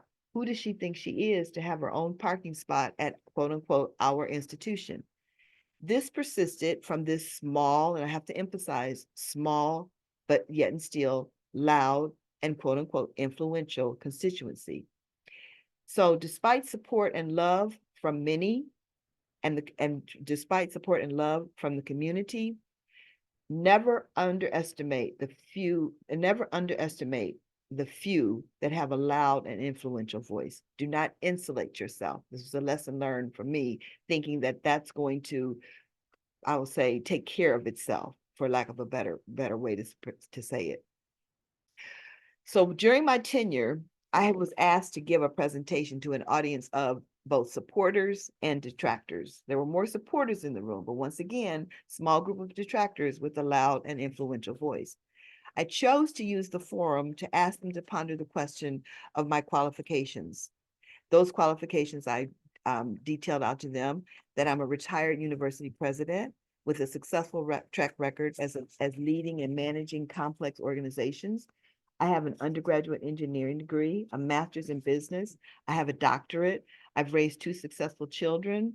I've raised them as good people. I've raised money successfully. I've been married to the same man for 41 years, but still, I'm not qualified. I challenge them to reflect if I were a white male, to ask themselves if I were a white male or even a white female with the same journey and the same credentials and the same person, would they still question my credentials to lead? I venture to say no, they would not. But because I am who I am, my credentials were consistently questioned, brought into question that I am not qualified. Instead, they would be asking a white male, why do you want this position? Why would you even be interested in taking it? I had an extremely progressive, wonderful experience at that position during my tenure there. My journey ran, however, into what we talked about earlier, the dynamics affecting the effectiveness of your leadership. I learned once again that there are risks to being naive or becoming insular. Coming out of a Black college environment where you're isolated into where everyone is against the world, or you feel like everyone is against the world and you have this progress that you're trying to make for your own people, you could become a bit insular. So my journey ran into those dynamics affecting the effectiveness of my leadership. I learned that there are times that your effective leadership in times of transition requires both the leader to do the hard work, those being led to do the hard work, and learning as much as possible about the organization and garnering the courage, especially the governance body, courage to continue to do the hard work of staying open to new perspectives. If you as the leader are operating in that way and those surrounding you are not, it's a battle uphill. So I'm often asked if I would have done anything differently during my time there, and my response to that is no. I am proud of my work there. I will forever reflect on and learn from my experiences for the rest of my life, probably, both the bright spots and the pain points. That is just who I am. I force myself to focus on the great progress, which may in hindsight may have been my assignment, my purpose, the things that we did achieve. And I advise anyone charting the path forward in organizations that have where not everyone is not leaning in at the same time, that when you're seeking a leader, be prepared for what you get when you get it. Because if what you're asking for is a catalyst for change and a change agent, then be prepared for that change. This experience and others like them can be emotionally draining. Sometimes you can't quite focus on what is so draining. It can be mentally exhausting, and mental exhaustion is the worst type of exhaustion. Many times in my journey, I would go to bed exhausted, but then I would wake up the next morning excited to get back to it. We must learn to lean into our innate strengths and the creativity that we have. We have to learn to have courageous conversations when necessary. It's a muscle. It gets stronger with time. We must learn to navigate the waters when they are flowing against us. When we feel like we are swimming upstream, we have to learn to rest, to refuel, and to restore. This is going to sound really heavy what I'm about to say, but as a woman of color, I often think of those before me, why I am who I am. Where does my inner resilience and my strength come from? I've shared with you a little bit about my childhood and the people who raised me, or as my sister could say, the wolves who raised us. But I deeply admire the courage it took for them to assert their God-given rights and desire to be treated equitably at a time when it was illegal. This fuels me. I think knowing and understanding our own history, the history of our communities, the history of our race, and the history of the organizations that we serve is imperative. For better or worse, this is something that it makes you a more effective leader of the knowledge that you garner as you study your community, yourself, your organization, your city, your history, and everything surrounding it. I often wonder if I was faced with the same challenges of those of just a generation ago, would I have had the courage that they had? I often wonder if the freedom of my race or my own career progression had depended upon my own bravery, my willingness to expose myself to physical harm, etc., would I have had the courage and the will to do so?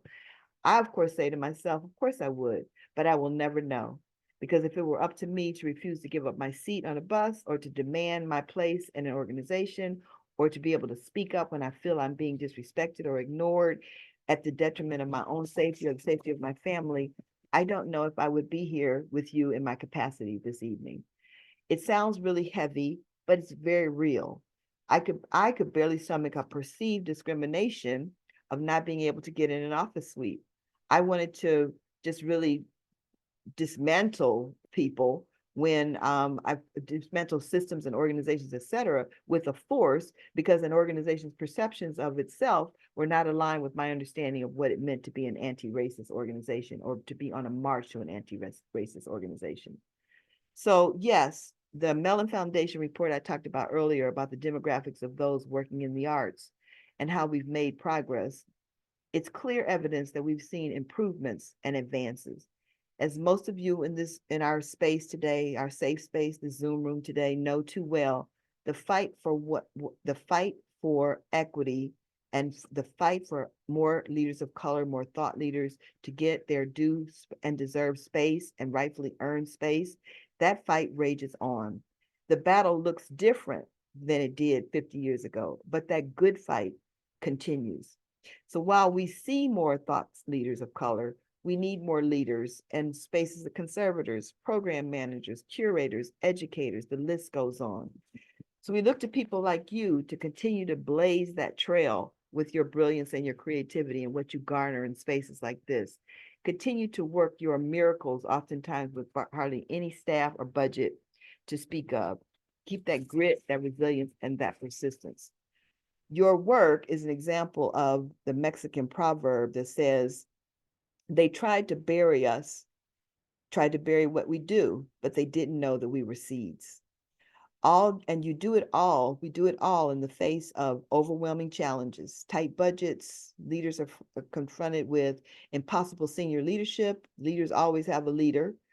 Different difficult attitudes, meetings outside of the meeting, closed mind, unpopular stances, endless demands on your time, everybody wanting you to be the person to represent your entire race, people stopping you at the elevator, steering you to the other entrance because you're not qualified to go in the main entrance, and people telling you that you're not qualified to lead, you're not qualified to be in the position that you are, but you are.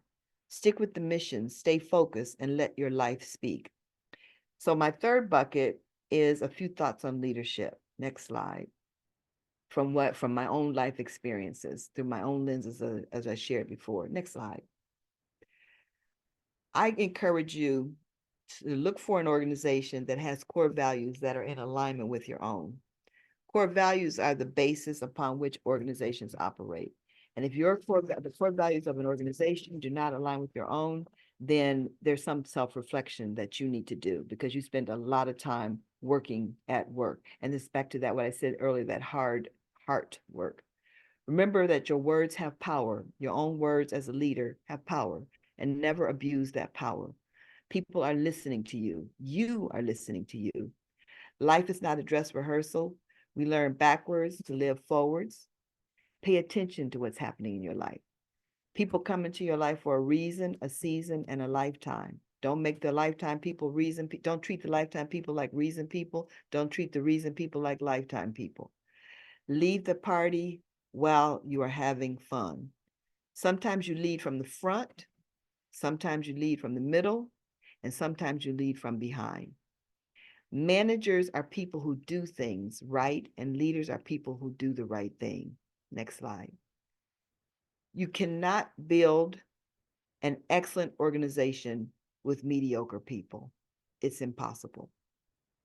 Coincidences are God's way of remaining anonymous. This cohort, the people that you're meeting in this cohort, it is not a coincidence. It is meant to be, these people are meant to come into your life for you to learn from them and them learn from you. The instructors that you have, the speakers, the presenters, all for a purpose. It's not anonymous. Always encourage respectful defiance. You should want people to poke holes in your logic. You should relish when your flaws are noted.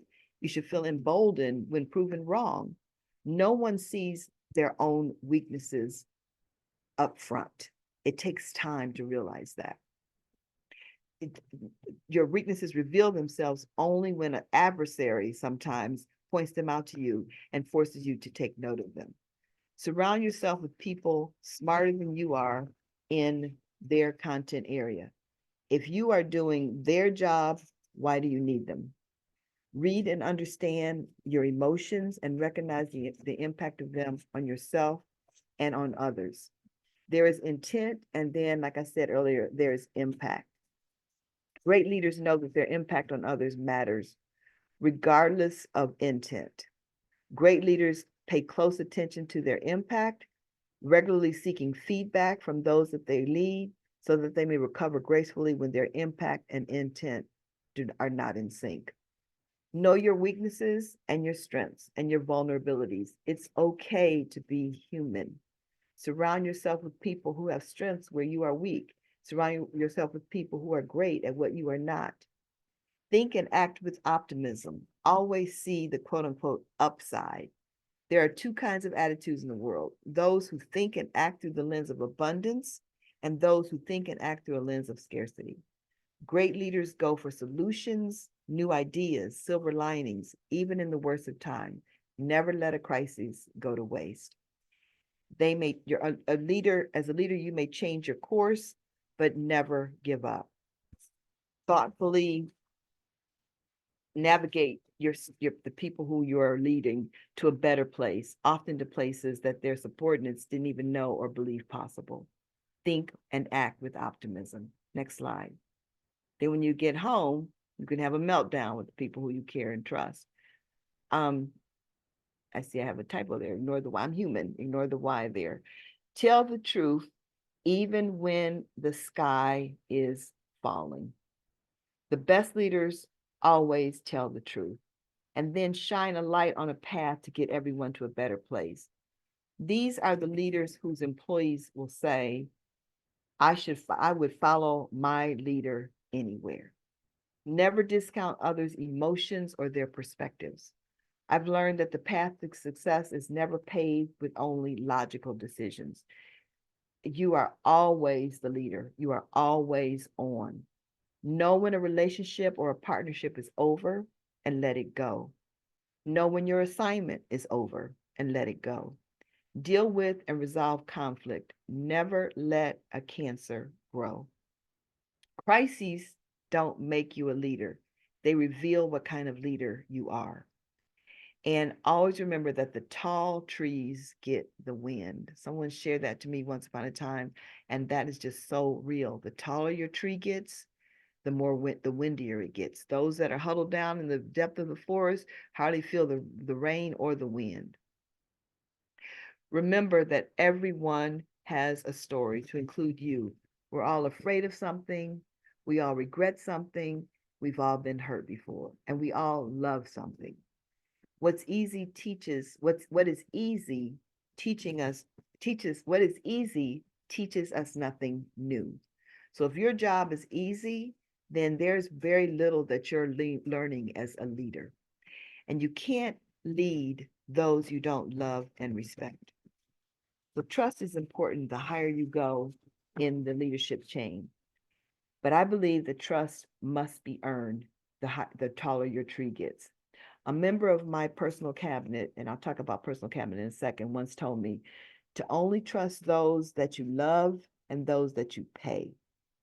Sounds harsh, but very real. And I've learned to be too trusting sometimes can come back and haunt you because you trusted someone who did not have and in most cases, your organization as interests at heart. So I want to talk a little bit about the personal cabinet. Everybody should have a personal cabinet. These are people who love you unconditionally. These are the lifetime people. They should be brutally honest with you, even if it hurts. They should be brutally kind to you, especially when your love tank needs to be filled up. They need to allow you to be unapologetically you, your authentic self. No code switching necessary.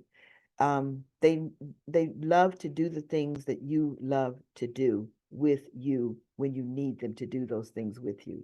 And that could be anything.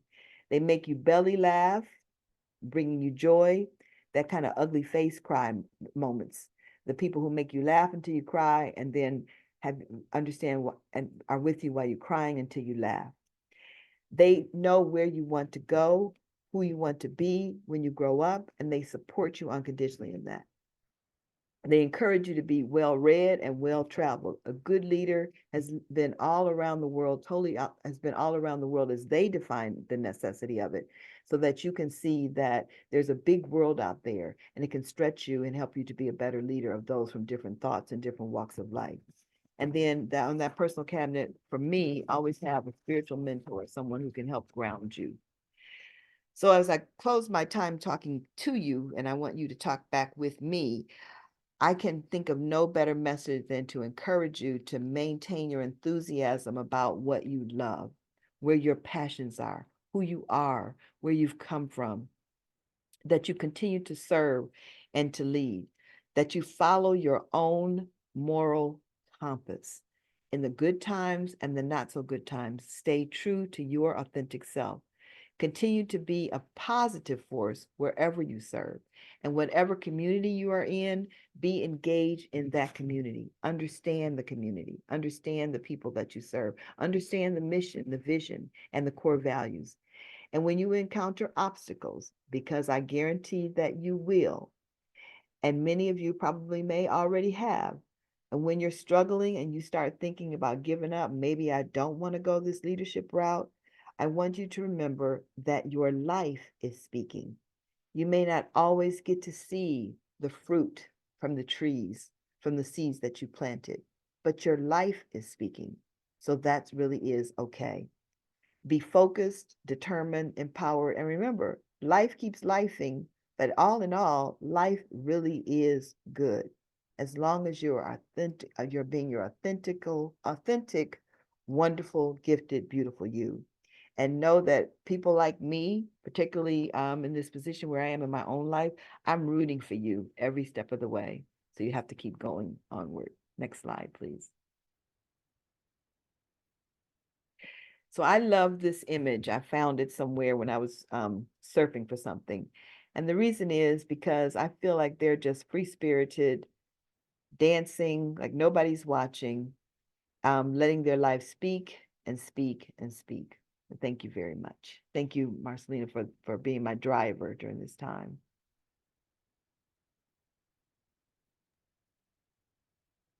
Lord have mercy. Mm, mm, mm. You know, the words thank you just don't quite do it, but I'm gonna just hold my tongue here. I'm not even sure where we're supposed to be, but I want to open up the conversation to the fellows here, because we have just been schooled uh, in a very honest and earnest way. So much richness here. So thank you, Dr. Burnett, first of all. Actually, looking at my time, Miss Margie, we do have to take a 20-minute break. So Oh, let's no, take no, that we 20 minutes. can't. I'm gonna exercise old lady privilege here. If somebody needs to go take care of business, y'all go take care of business. We need to keep this conversation going, Marcelina. Um, I need to open it up to the fellows. While this is in our hearts. Um, let's just take some time, guys. Let me hear from you. Who's gonna kick us off? Unmute and speak. There's always me. This is Carrie Noel, and thank you, Dr. Burnett, for sharing your stories with us. And I'm from Alabama, so I understand, that white folks stuff, right? That's something that I heard my entire life. And just those aggressions, and you're not qualified, and why do you think you can do that? It's like an everyday thing. It's like when you clock in, like, okay, I'm walking into the foolishness. And it's exhausting. I will say that. And when I look at my own mother and father who are in their 80s and who lived in the 60s and went to college and marched on Washington, like, I don't know that I could have done all of that. I don't know what our mountaintop is going to be for, Gen Xers, because I'm 51 years old. Um, and I don't know what that is going to be, because, BLM was great, but I think it was insincere. Like, that's been happening. Like, why was everybody so mad about that? So, there are just so many things that we have to deal with as people of color in any industry. And I think particularly in the arts, where European and Eurocentric art is valuable and or valued more, our art forms aren't seen as high art. It just adds insult to injury. So I appreciate you saying all those things to us today. And some of the things sounded so familiar. I felt like you were telling people about things that have happened to me personally. So it was difficult to hear those things. I will say that. But it's also difficult to live those things. Those lived experiences are very difficult and very hard. So thank you for being here and sharing that with us. Thank you.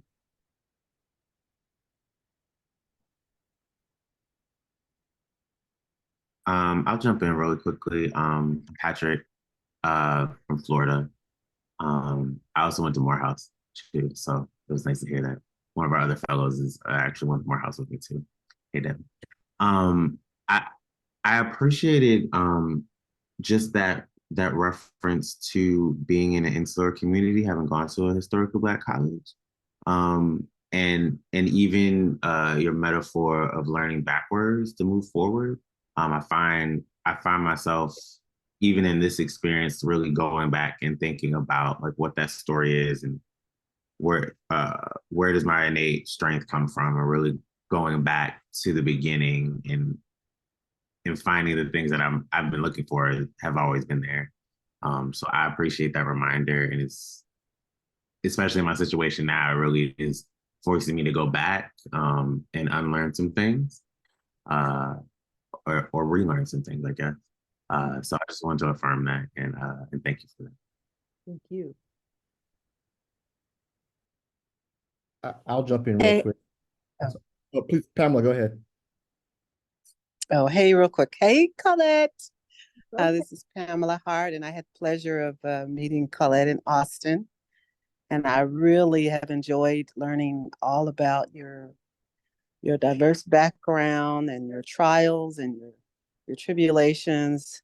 Knowing all that and then knowing how far you've come has just been very inspirational. And I'm as much as we all know and think we know, I'm glad that you also stated that we should we should at least consider when people poke holes at us and look at it and see if it's a valid claim that we should consider for self-improvement and self-awareness.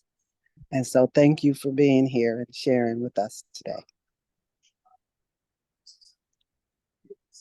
Thank you. Good to see you. And thank you, Joy. I can't pronounce Soren name, so that's why I refer to him as a Swedish philosopher.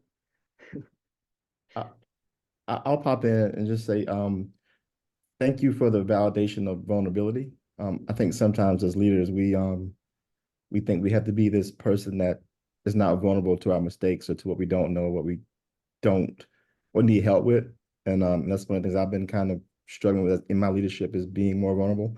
I think I am vulnerable, but I want to be more vulnerable to extend that to my staff and to people that I work with to know that I can accept that help. So thanks for that validation. Thank you. Thank you for validating my validation. Makes me smile. I'm gonna pop in, Kayla from Mississippi.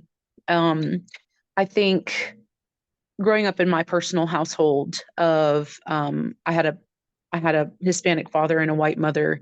And my white mother was just so embracing of all the culture that came with my dad and how she instilled it upon us. And I think in what you were talking about today, as far as, sometimes it's even more courageous and harder to be the first follower. I saw that dynamic between my parents. My dad was a phenomenal leader.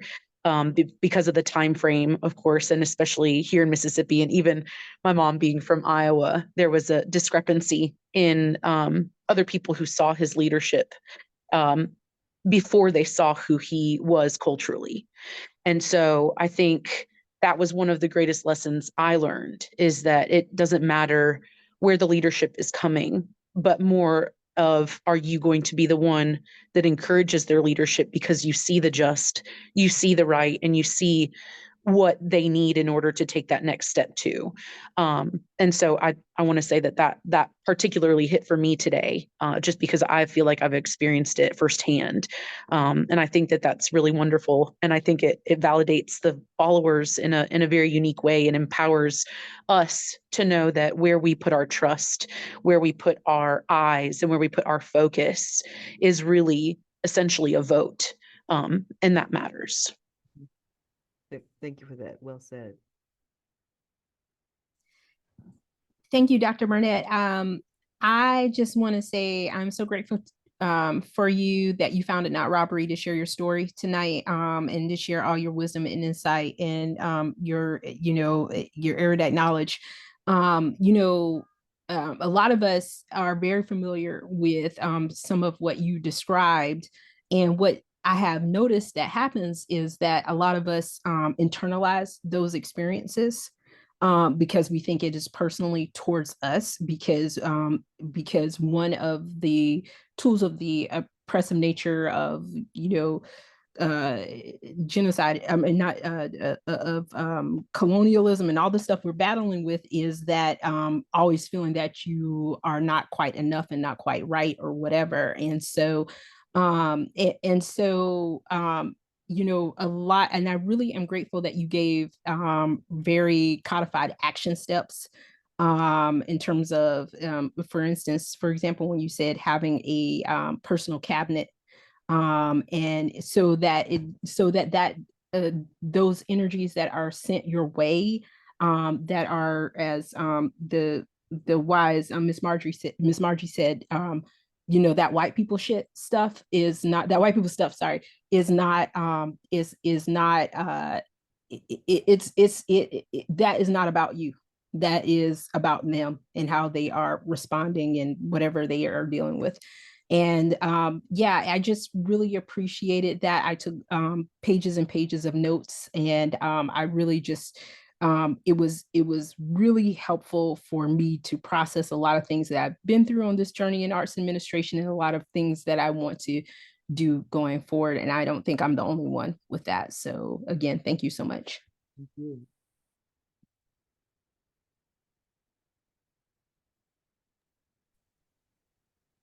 Let's take a couple more comments and then we'll get back on whatever track we were supposed to be on.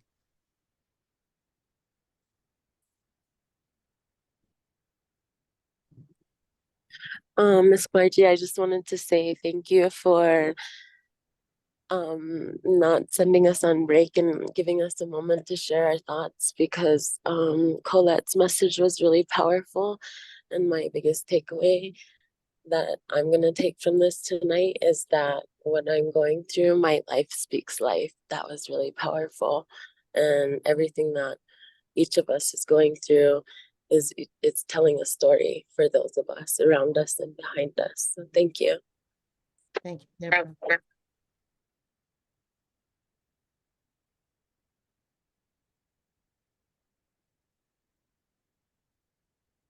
Any more thoughts before we move? This is the lecture, the conversation, the provocation that we need to play back and play back and play back. This is a real life, story. And as you all have said, you're all in your own unique journey and struggle with the other. And this confirms for us, Colette, thank you, that we are not the other. We are the leaders, that we have been grooming this group. They have a responsibility to mentor others.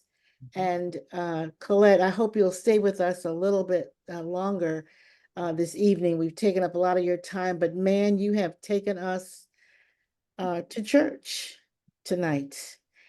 And I can't tell you how humanizing, your presentation just is so warm and open. And I just believe that the leaders on this call have been enriched this evening. Joy, any follow-up thoughts from you? I am so appreciative and filled with Colette's story. I was actually saying, Colette, thank you for bringing your whole self, your trials and triumphs. I know everyone on this call sees that I keep this show because the WPS, the white people stuff, causes this callus, if you will. And within this group, and having those mentors, if you will, having people like Colette remind us how important it is to let go of the WPS, to help us move in who we know we are as leaders, is so incredibly important. So thank you for modeling and demonstrating what it means to step in to doing the work day to day, letting go of what I tend to move into, which is the academic and the safe, when the reality is we're often not safe. And what you shared let us know and acknowledges, no, we aren't safe. And these are the actions we can take to continue to show up, to continue to move in spaces that aren't designed for us, to continue to break away that callus. So thank you. I thank you. I want to share just 30 seconds, something very quickly. I also want to emphasize the people you lead are so important. Every position I've had, I've really built a strong relationship with the people I lead. I love the people there at my last position there in Indianapolis. I love that city, love that community. And I am stronger and better. It may not have ended the way that I wanted it to, that I had in my mind, but it was a divine detour for me. And I am stronger and better as a result of it because the people that are in my life, probably now the rest of my life as a result of that experience. And I think sometimes we lose that as leaders, that we are leading people and they have lives too.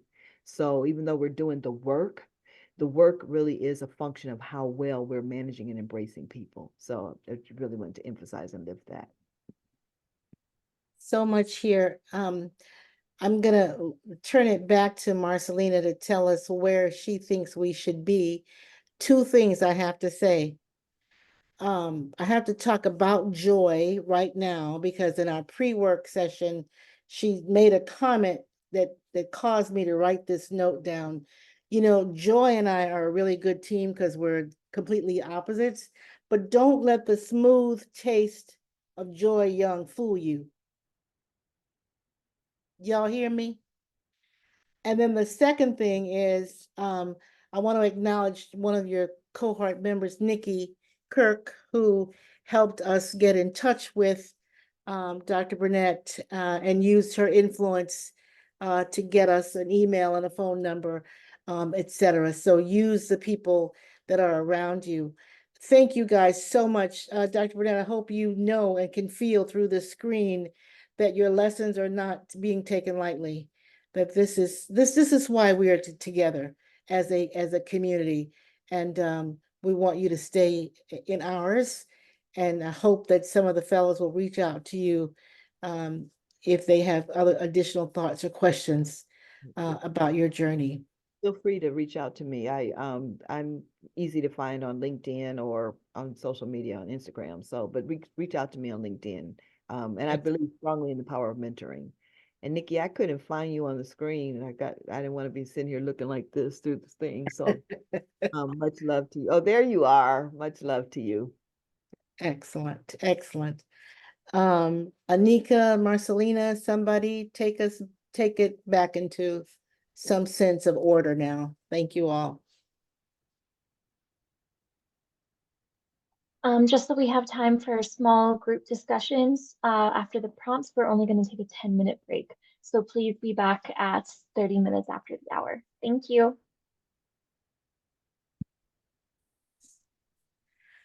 So, Dr. Burnett, do people say girl? Girl. Thank you, girl. Gurrll. Oh my goodness, have we all not been there? Yep. You know, the boldness. I wish our young people could, play this over and over and just listen to themselves and listen to you. And what are you thinking, David? Thank you for sharing the reality of it all. I think sometimes some of us think that leadership is becoming more and more kind of like superhuman. But in a lot of ways, it's becoming more and more human and knowing how things work and how people are and who you are and what you're prepared to put up with and what you're not prepared to put up with.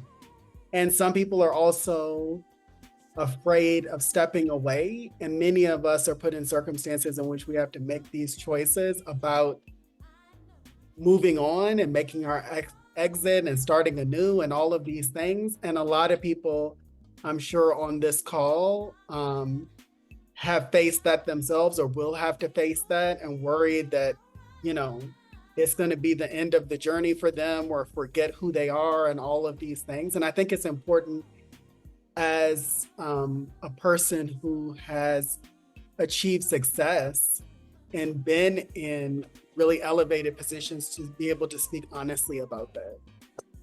Because some people will think they can never get there because they made a choice that they could not persist in a certain place. And especially when you're younger, it can really affect you in that way of thinking, I'm never going to be able to move forward. Somebody is going to call somebody and they're going to say this, and people can even threaten you about what it's going to mean for you in your life. But it certainly doesn't have to mean that. In a lot of ways, excelling in leadership is about overcoming. And you articulated so much of that in your remarks and gave people like so many pointers about, how to approach leadership very humanely. Well, And and that, great that advice. elevator story, that some, sometimes you do just want to cuss and fuss, but that will be the message delivered outward, not the injustice. And Exactly. I know Anika is in the middle of a whole lot of stuff, but I want to ask her if she has a thought as well. Where is she? Well, she's probably unpacking or moving something. But anyway, I'm overwhelmed and overjoyed and thrilled that these young leaders had a chance to hear your story, Colette. Thank you. For sure.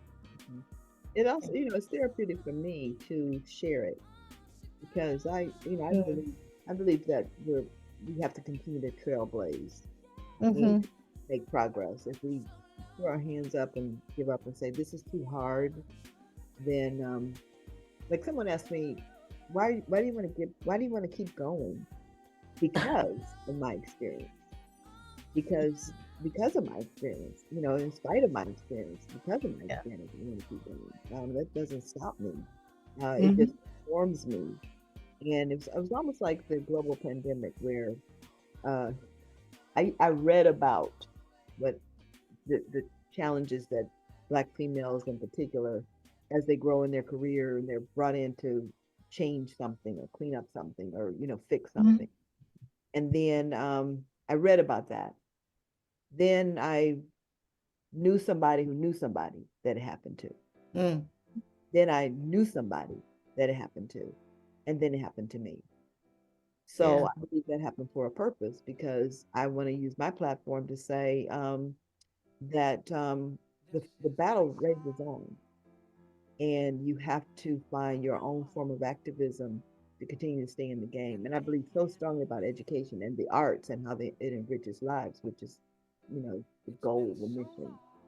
So that my work is done there, and now I sit and wait for my next assignment. Salvador, are you with us?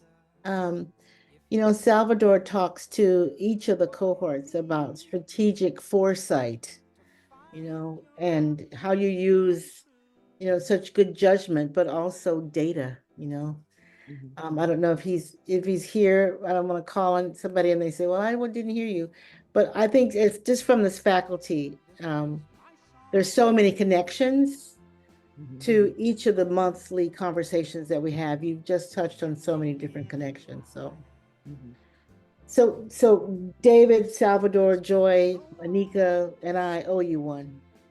For sure. Thank you for being part of this. Yeah, absolutely.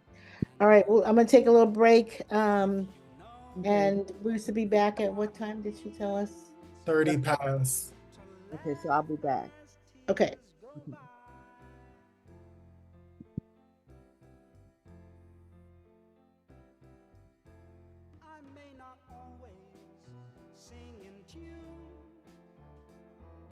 Sometimes you don't hear me, but you don't have to be near me to know that I'm singing. This is my song, and nothing can make it die. It's been so long,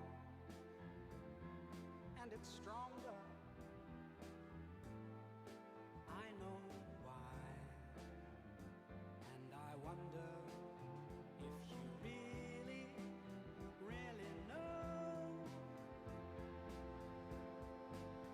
that as long as I live, I will sing my song for you.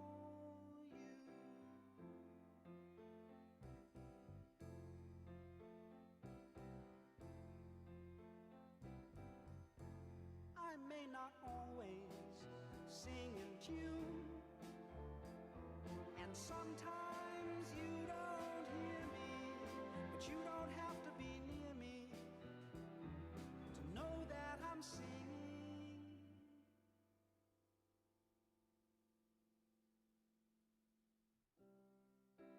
This is my song, and nothing can make it die. It's been so long, and it's stronger. I know why, and I wonder if you really, really know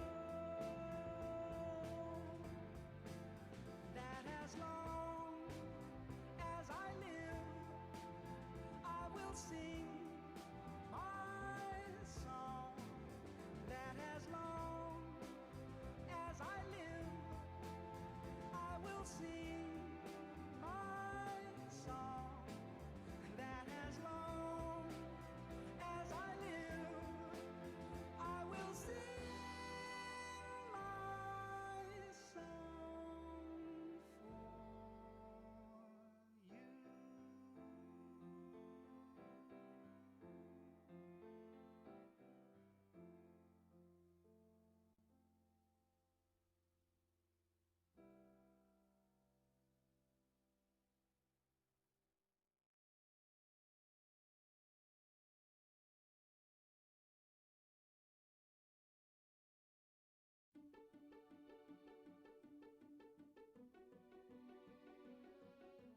Quiet whisper in the dead of night tells me everything will be alright. If I keep my head to the sky, everything is gonna be alright.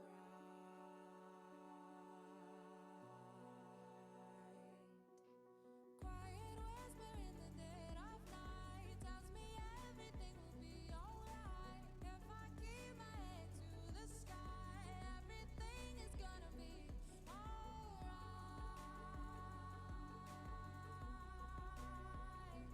but I can't help wondering if it's really true. 'Cause sometimes it's hard to get over the blues. Yet I've got this feeling that I'll make it through. Because life keeps going.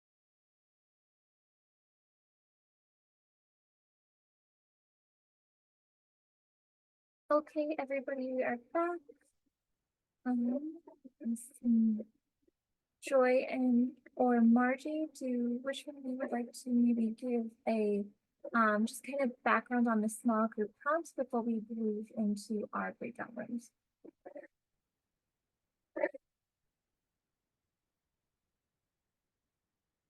I heard you, Marcelina, but I'm afraid I didn't hear everything you said. No, you're great. If you want to give context to the first small group prompt, and then I can go ahead and put everybody in their small groups for that reflection time.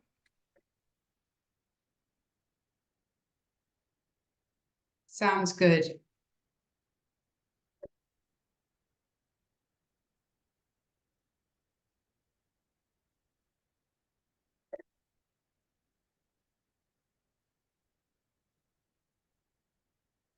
So everyone is here. Everyone is back. All right, friends. So our next time, our time together is about synthesizing what we've heard. It's a lot, right? Where I would, what we're hoping to come out of this session is how is your, again, synthesis of what you've heard, thinking about how you then apply what you've heard to your real life experiences. The prompts you'll see are about the people you need as leader followers. How you identify and cultivate and motivate followers. And you heard Colette talk a lot about the followers. Are there successes that you can share? Talk about what you've learned from failures. And remember, failures are about learning in leading people. These small group, our small group time, again, is just hearing from you. You've heard a lot from us. So now it's time to hear about you. You'll have Colette will probably bounce into your session, so don't be surprised if you see her. And faculty from West Staff and part of the fellowship will be in session with you. So we have about, how much time, Marcelina? About 25 15, minutes. 25 minutes, excellent. Already, everyone? And we'll put the prompts in the chat as well. The prompt is in the chat, and I'm gonna go ahead and open up those rooms.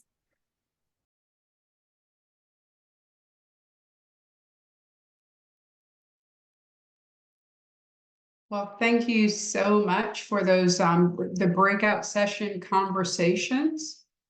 So we're going to move into some large group reflections and share out. It'll take about 25 minutes. So which group?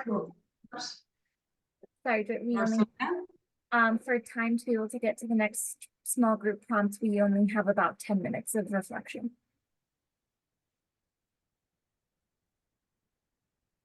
I'm sorry, I missed that. Yeah, say that again, Marcelina, sorry. Oh, you're great. Just to save on time, we have about 10 minutes for small group reflection so that we can get to the next prompt, or we can do a longer large group reflection for this one and just cut down on the next prompt. So just let me know what you'd like to do. Let's move on to the next prompt. Okay, so just 10 minutes then for large group reflections.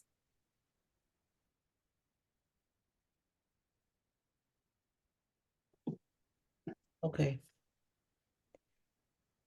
I think I'm the slow one here, so I'm gonna try to say, I think what we're supposed to be doing right now is sharing out a little bit of what we were discussing. Okay, all right, Kayla, why don't you start? Yeah, sure. So I was in a group with Salvador, and it was interesting. The majority of the sharing was really centered around actually a plethora of different things. Some of us expressed that we have some trouble allowing people to make mistakes, you know, as leaders, and allowing them to do that in order to be able to grow. I expressed that at times, what I've learned is that sometimes my ego is silent in the moments of peace and tranquility and in clear guidance of people.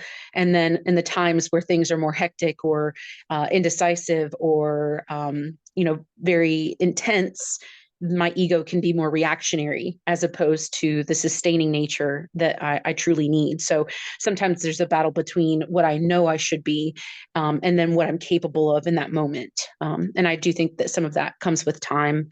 I think Xavier actually shared a lot in our group too. Xavier, do you want to? Yeah, I was just saying, I think part of leadership is also being very transparent with the people you're leading, because that way you're able to build that trust, and then you can really have them grow and do what they should do in terms of being really good followers. I also think it's, like we said, one person can't change things by themselves. I mean, I think it's really cool to think about building a coalition of people that you trust, that trust you through that transparency to really make that wave and shift in the systems and the problems and the issues that we're dealing with. Like I said, this whole session has been great in terms of thinking about how leadership can be done from the back for me as well. We are in this very individualistic society where it's always, me on the pedestal pounding my chest. But I think Salvador said that's just one person talking loud, and I don't think that really does affect change. It takes a coalition of community to do that. And so, yeah. Hence the question, keep thinking about that, who do you need, right? Yeah, thank you. I don't know, is there another group that wants to share out?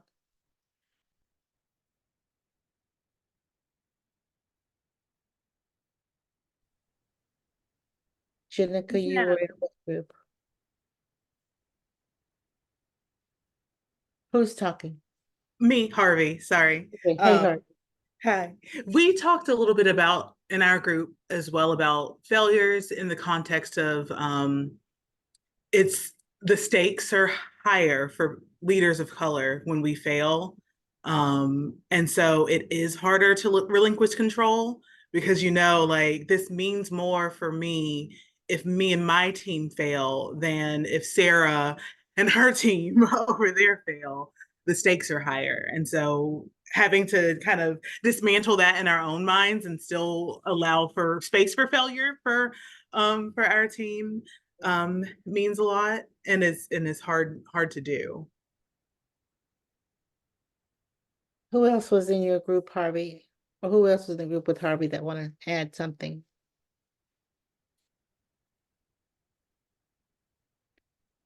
Okay, Allie, where are you? Yes, ma'am. Thank you. Hi, y'all. Um, we talked a lot about kind of the burdens of leadership and what it feels like to navigate space where you are really trying to lead folks through like a people-centered approach and what that also means about personal boundary setting, as to not be overwhelmed, overburdened, taken advantage of. A question that I've been asking a lot is around that, how best to care for myself in relationship to the ways that I want to show up to other folks. We talked about the differences between making and taking the time to invest in folks and how important specific language is, and things that are said versus things that are unsaid, and how what's unsaid is equally as important as what is said, and what it means to kind of take ownership in relationship to tone setting, even when you're feeling a type of way. And again, that leads back to like the weight of this work, and how to care for ourselves, how to evaluate success and failure objectively as opposed to subjectively when our feelings can get deeply caught in and tied up in ways that feel important as we're invested in the work that we're doing, but also potentially harmful when we feel like things are our fault. And so there was, a lot of conversation about like how personal this work feels, and how to navigate the joys of a work environment that way and the challenges. I think our speaker said, some days she went home exhausted from it all, only to get up the next morning ready to go again. But still put your own mask on first. Who else? I don't know the other groups, so I'm fishing for a leader to share out. I will just, one of the things that I shared in my group was when you have those incidents, I think that it's important to write it down because it validates how you are feeling. And when it happens and it's like, what happened? Did this mean? Am I imagining? No, boo, that really happened to you. You experienced that and it was wrong. Someone wronged you. And you need to remember that because if you have to encounter that person again, you need to make sure that you're ready for the wrongs that they already have in their pocket, that they're ready to just slap that spade on the table and Trump you or whatever. Not Donald Trump. I need to use a different word. Spades. I went to an HBCU. Okay, so we're talking spades. But writing it down, and then someone else came back and said, go back and just send an email to that person. Thank you for the conversation that we had. This is what I understood in our conversation. I was like, oh, up a notch. I love it. Because yes, take it, like make them stand on the things that they are doing and create that paper trail. And it also creates a sense, yes, Harvey, the receipts, all the receipts. Yeah, I'm like the receipt keeper. Yeah. Um, and one of the things that I found important was my teaching experience, because what I said is I can take the experience of teaching pre-K students into any boardroom. It translates very easily. You have shiny things, you have a pretty poster, you have nice graphics and beautiful handouts. And you wear your pretty suit and you put on your makeup and you go in there and you smile real big. And you know, it's like a show. And then they throw up on you. They think no, it's worse. They poop on your floor. Yeah, yeah, exactly. You know, Very good. I think that I enjoyed the conversation that we had, but I would like to just wrap up what I'm saying. And this, I don't know if this is the right space to say this in, but I hope that it is. But I'm exhausted, y'all. I'm tired. I'm worn out. And I appreciate the work, but I got a glass of wine. I'm tired. It wears me out. And I think one of the things about going to an HBCU is that you have this really insular experience of not experiencing racism every single day, all day. And so you are acutely aware of it when you go into the like, is no, but that's racist. I actually read a book about it. Let me go get it from the library and share with you why that's you have a very keen eye for foolishness when you've lived in an environment where your race doesn't really matter. And it is exhausting to come out of that and have that eye for TWFS. We can appreciate that. And yes, this is the right space to say that. Selena says we're out of time, but is there another group or so that didn't share out quickly?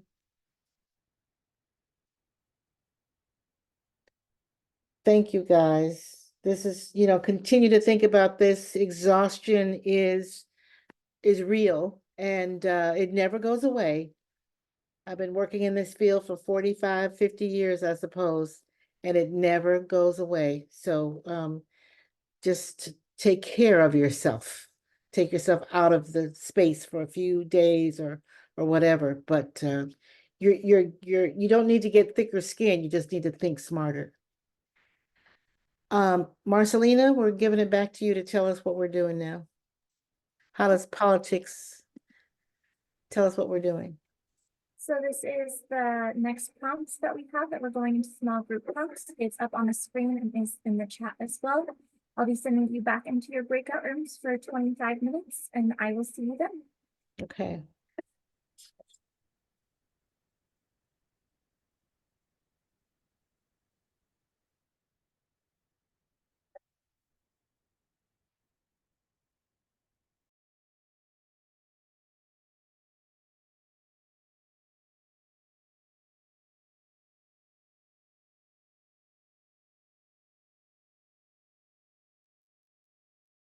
Is everyone back, Marcelina?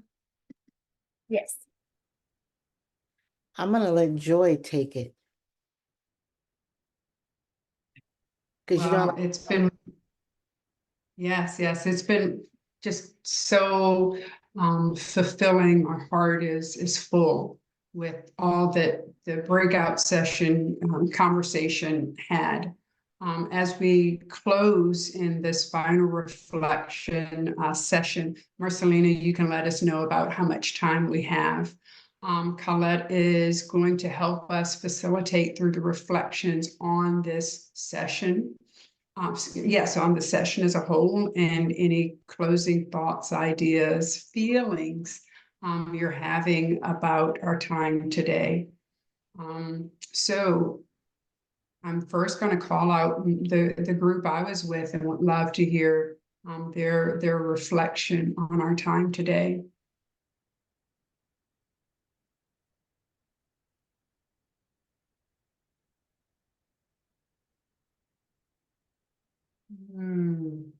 So Ambar, please step into space. Thank you. So really quickly, we talked about how politics played a role. I specifically brought up how some people within like systems use their knowledge not to necessarily apply it to the organization, but to feel like they have more authority like they have a doctorate or they're part of XYZ board and all of that. And instead of lifting everyone up, they kind of use that to, yeah, just like talk you down of your initiatives, or like trying to make you feel a little bit insecure about your abilities to handle a task. So we talked about that, and then I added how in those situations it's been great to just play the politics back, or how we decided to call it in the group the Uno reverse card. And just play those politics back, and just, you know, with actions show them, and not get like flustered. Or that has worked a lot with me, because they don't expect that answer. They expect you to kind of like explode or fight and all this kind of stuff. But when you're informed and you have the data and you have the knowledge and the talent, and you just take care of business, then, you know, you're playing the politics back. So we talk a little bit about that. I don't know if anyone else wants to add something. I don't want to take all the time, but we talked about really cool stuff. Yeah, I mean, I said a few things about like people power, like um we referred to it as human capital in the group, because the work that I do often involves like community organizing.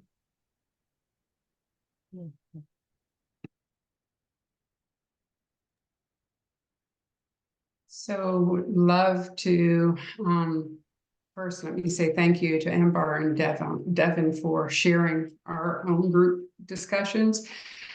Would love, if you could just respond to the two things you just heard, the notion of politics and the social capital.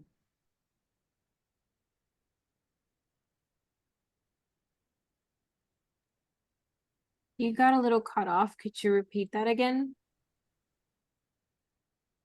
Yes, I was asking Colette or Dr. Burnett if you might speak to Amber and Devon as they talked about politics and social capital and utilizing social. I was sharing in my breakout group about being credentialed and how it can, you know, the group was talking about the imposter syndrome. And I was sharing how the catalyst for me going back to get my doctorate was because I was just drowning in my own imposter syndrome, because everyone in higher education in a senior position has a doctorate. And I felt like I was credentialed. I had a lot of street credibility, but I wasn't quote unquote qualified because I didn't have the credentials. And even though as a higher education administrator, I advocate for people to get as much education as they can, but it's all relative. And in my own hiring practices, I often look at the whole person, because I know some people who have higher credentials that are really not that smart. So, you want to hire people for that are smart and want to help you excel.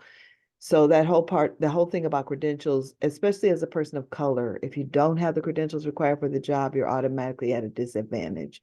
And that's unfortunate and it's unfair. But it's part of the politics of the world that we live in. So. Thank you Salvador, so who is in your much. group, Salvador? Okay.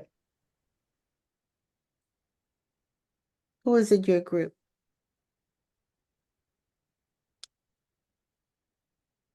Xavier, do you want to jump, or Israel, or Kayla?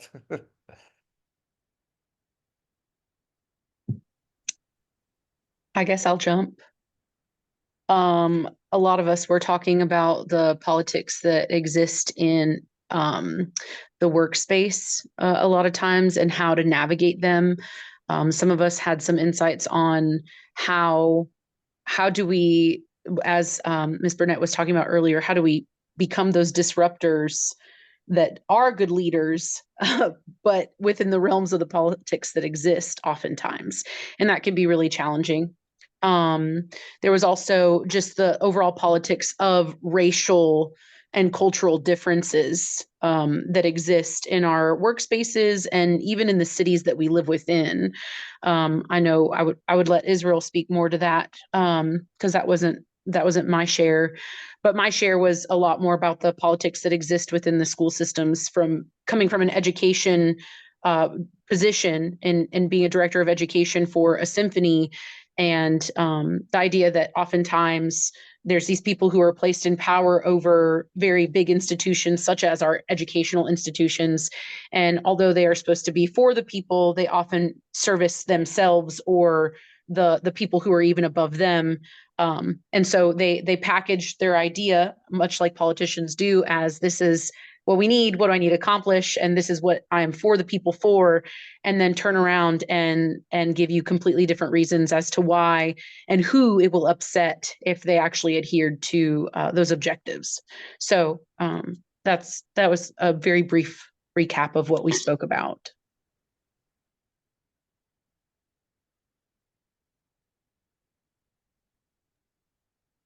Thank you, Kayla. Israel, would you step forward with your voice?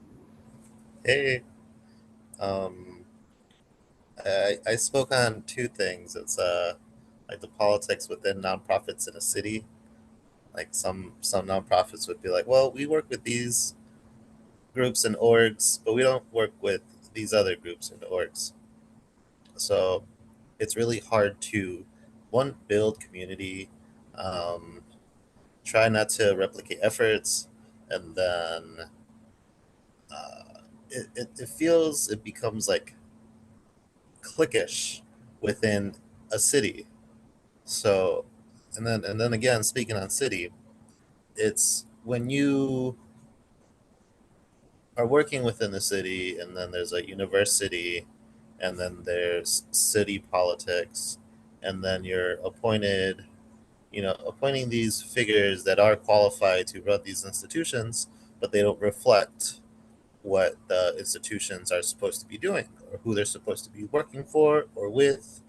Um, so the challenge that I come across where I live now is how am I to work with this city as a partner, because it's really challenging to one find myself in these spaces, and two, be represented in these spaces also.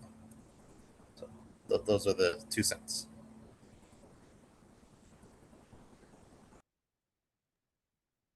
David, who were Thank you you so talking much. to, It was David? wonderful. Who was in your group? Lots of people were in my group. So anyone just step forward. All of you all have a lot of things to say, so don't be shy.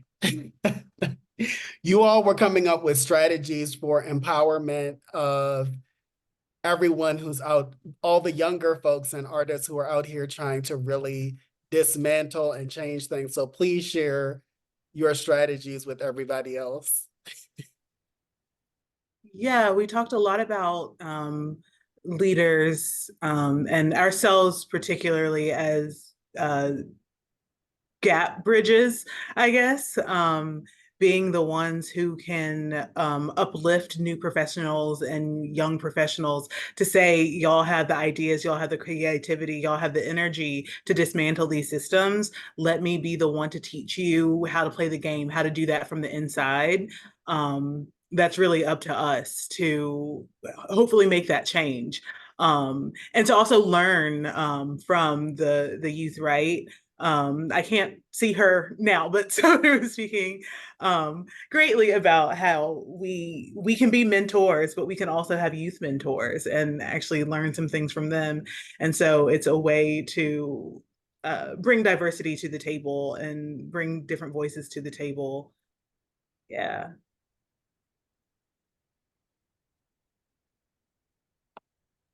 And how a good leader lets their people shine, and that it takes a lot of inner work to do that, and that when they shine, we shine.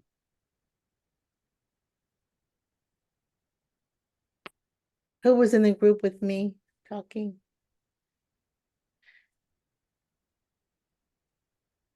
Shinru. Yeah, I can see. I saw Salvador had his hand up though. Did you want to say something?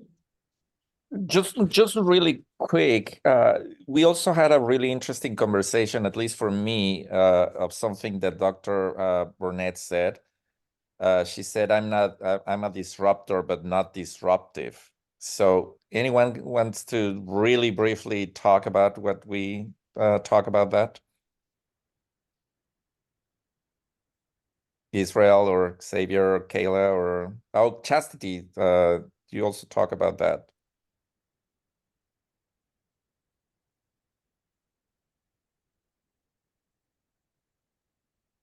We just talked about the idea of how do you affect change, but not get, discarded for the change you're trying to create.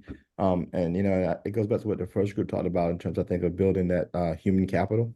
I mean, I feel like, with these changes of these systems, it takes building that capital through transparency in our actions and in our leadership style to make those changes and be disruptive, but also having not just the street cred, but the people cred to do that. And I think that comes with building that human capital and community, which I think is, like I said, tonight is really, I don't know, a light bulb's gone off in my head in terms of how do you build this coalition with community, because I think we all are trying to really change these systems and we all are working really hard at it.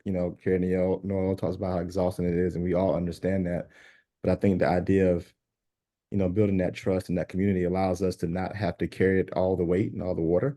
And I think that is really how we can really effectively change these systems that we all want to make better for people that look like us, and be those disruptors without being disruptive. Yeah, I would say I gave the example of where I'm from in Iowa. There's like a lot of legislation being tossed around regarding spaces for people of color and how it's been seen as divisive and basically excluding white people. And so we have this group called the Academy for Student and Personal Success, and they're an organization that supports African American and biracial students' success not only in school but in life through arts and culture. And so what they did was they placed different, we call them affinity groups, but there's an African American or biracial affinity group in almost every school at every grade level. And they have mentors that will go over, or they'll select certain teachers or community members to be leaders for that group. And because they are an outside organization providing academic resources, it doesn't interfere with legislation or, I guess, policy, but they're still able to make the impact that they want to. And they have a great community. Like, we're backed by not only like the mayor, but there's teachers, there's students, there's parents, and building that foundation and team. But being disruptive, but finding a way to do it without, of course, being disruptor. If that makes, I'm sorry, disruptive. If that makes sense. Alrighty, everybody, we are gonna have to wrap it up just a little bit, Miss Margie. I'm sorry, say again. We are gonna have to wrap up. We are almost near time, and I need to move on to David to introduce his section. Okay. Thanks, everyone. I'm gonna do this quickly and we'll see how we get on. And Margie, please feel free to jump into this. This is actually a good transition from what we were just talking about.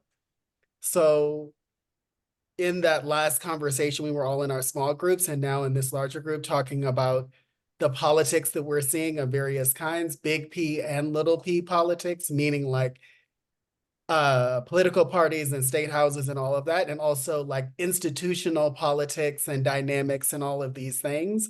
And so our next session on policy and data really gives us another opportunity to continue to expand this conversation and really look at some of these issues head on. I will say next session is going to be very dynamic, and there are a number of people who will be sharing.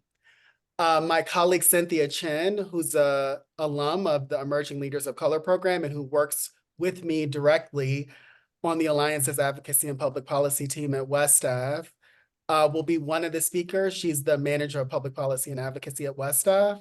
And Ashanti McGee, who you all know from this space, will be another speaker in that session, also an alum of the ELC program.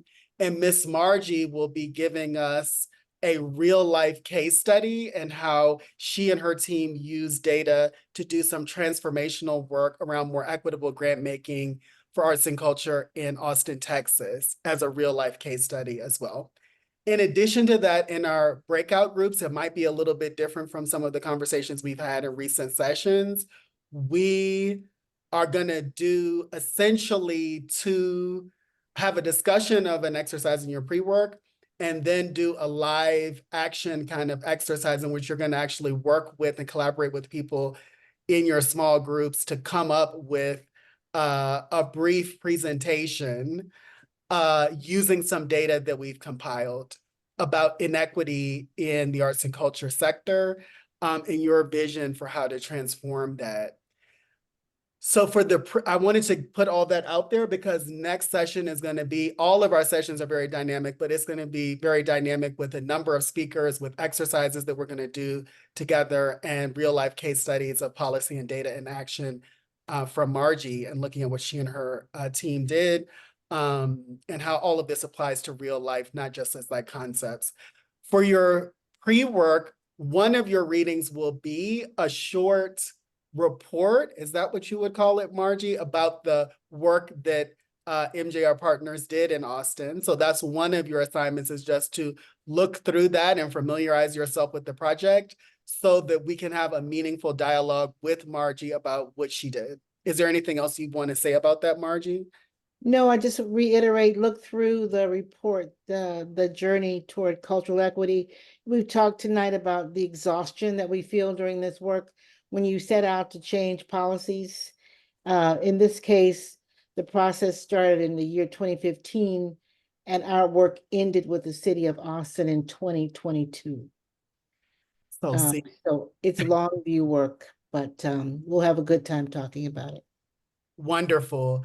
And then your other two parts of the assignment are to read Coalition Politics Turning the Century by Bernice Johnson Reagan. This piece is something that I turn to often. I say at the very least every quarter. And an amazing artist, activist, arts administrator put me on to this piece. And it's very pertinent to discussions of today because it really talks about the need for self and community care in coalition work, and how it can affect you deeply, and how some people don't survive it well. So it has a lot of very good ideas in it, and we'll frame some of our discussions about our own care and how we care for others in doing this work, which is difficult, long range, even multi-generational work that we're really involved in. And the last part is a creative citizenship exercise, which is basically like a journal exercise. That's the way to really think about it. This is looking at yourself and how you want to show up in terms of your advocacy, your involvement in public policy, and in your activism. It also will ask you to do a little bit of work around your story of self. You'll see more about what that is in the assignment, but why you're called to do the work that you're doing and the difference that you want to make in the world through the work that you're doing. So that's like a journaling exercise. We will discuss that with each other in the next session as well. And thank you for all the rich engagement and exchange in this conversation today. It's been absolutely wonderful to be in conversation with you, and we are so looking forward to the next session. Thank you so much, everybody, and thank you, Colette. Oh my goodness. Sorry, who's talking? It was Anika. Go ahead. I'm sorry. Go ahead.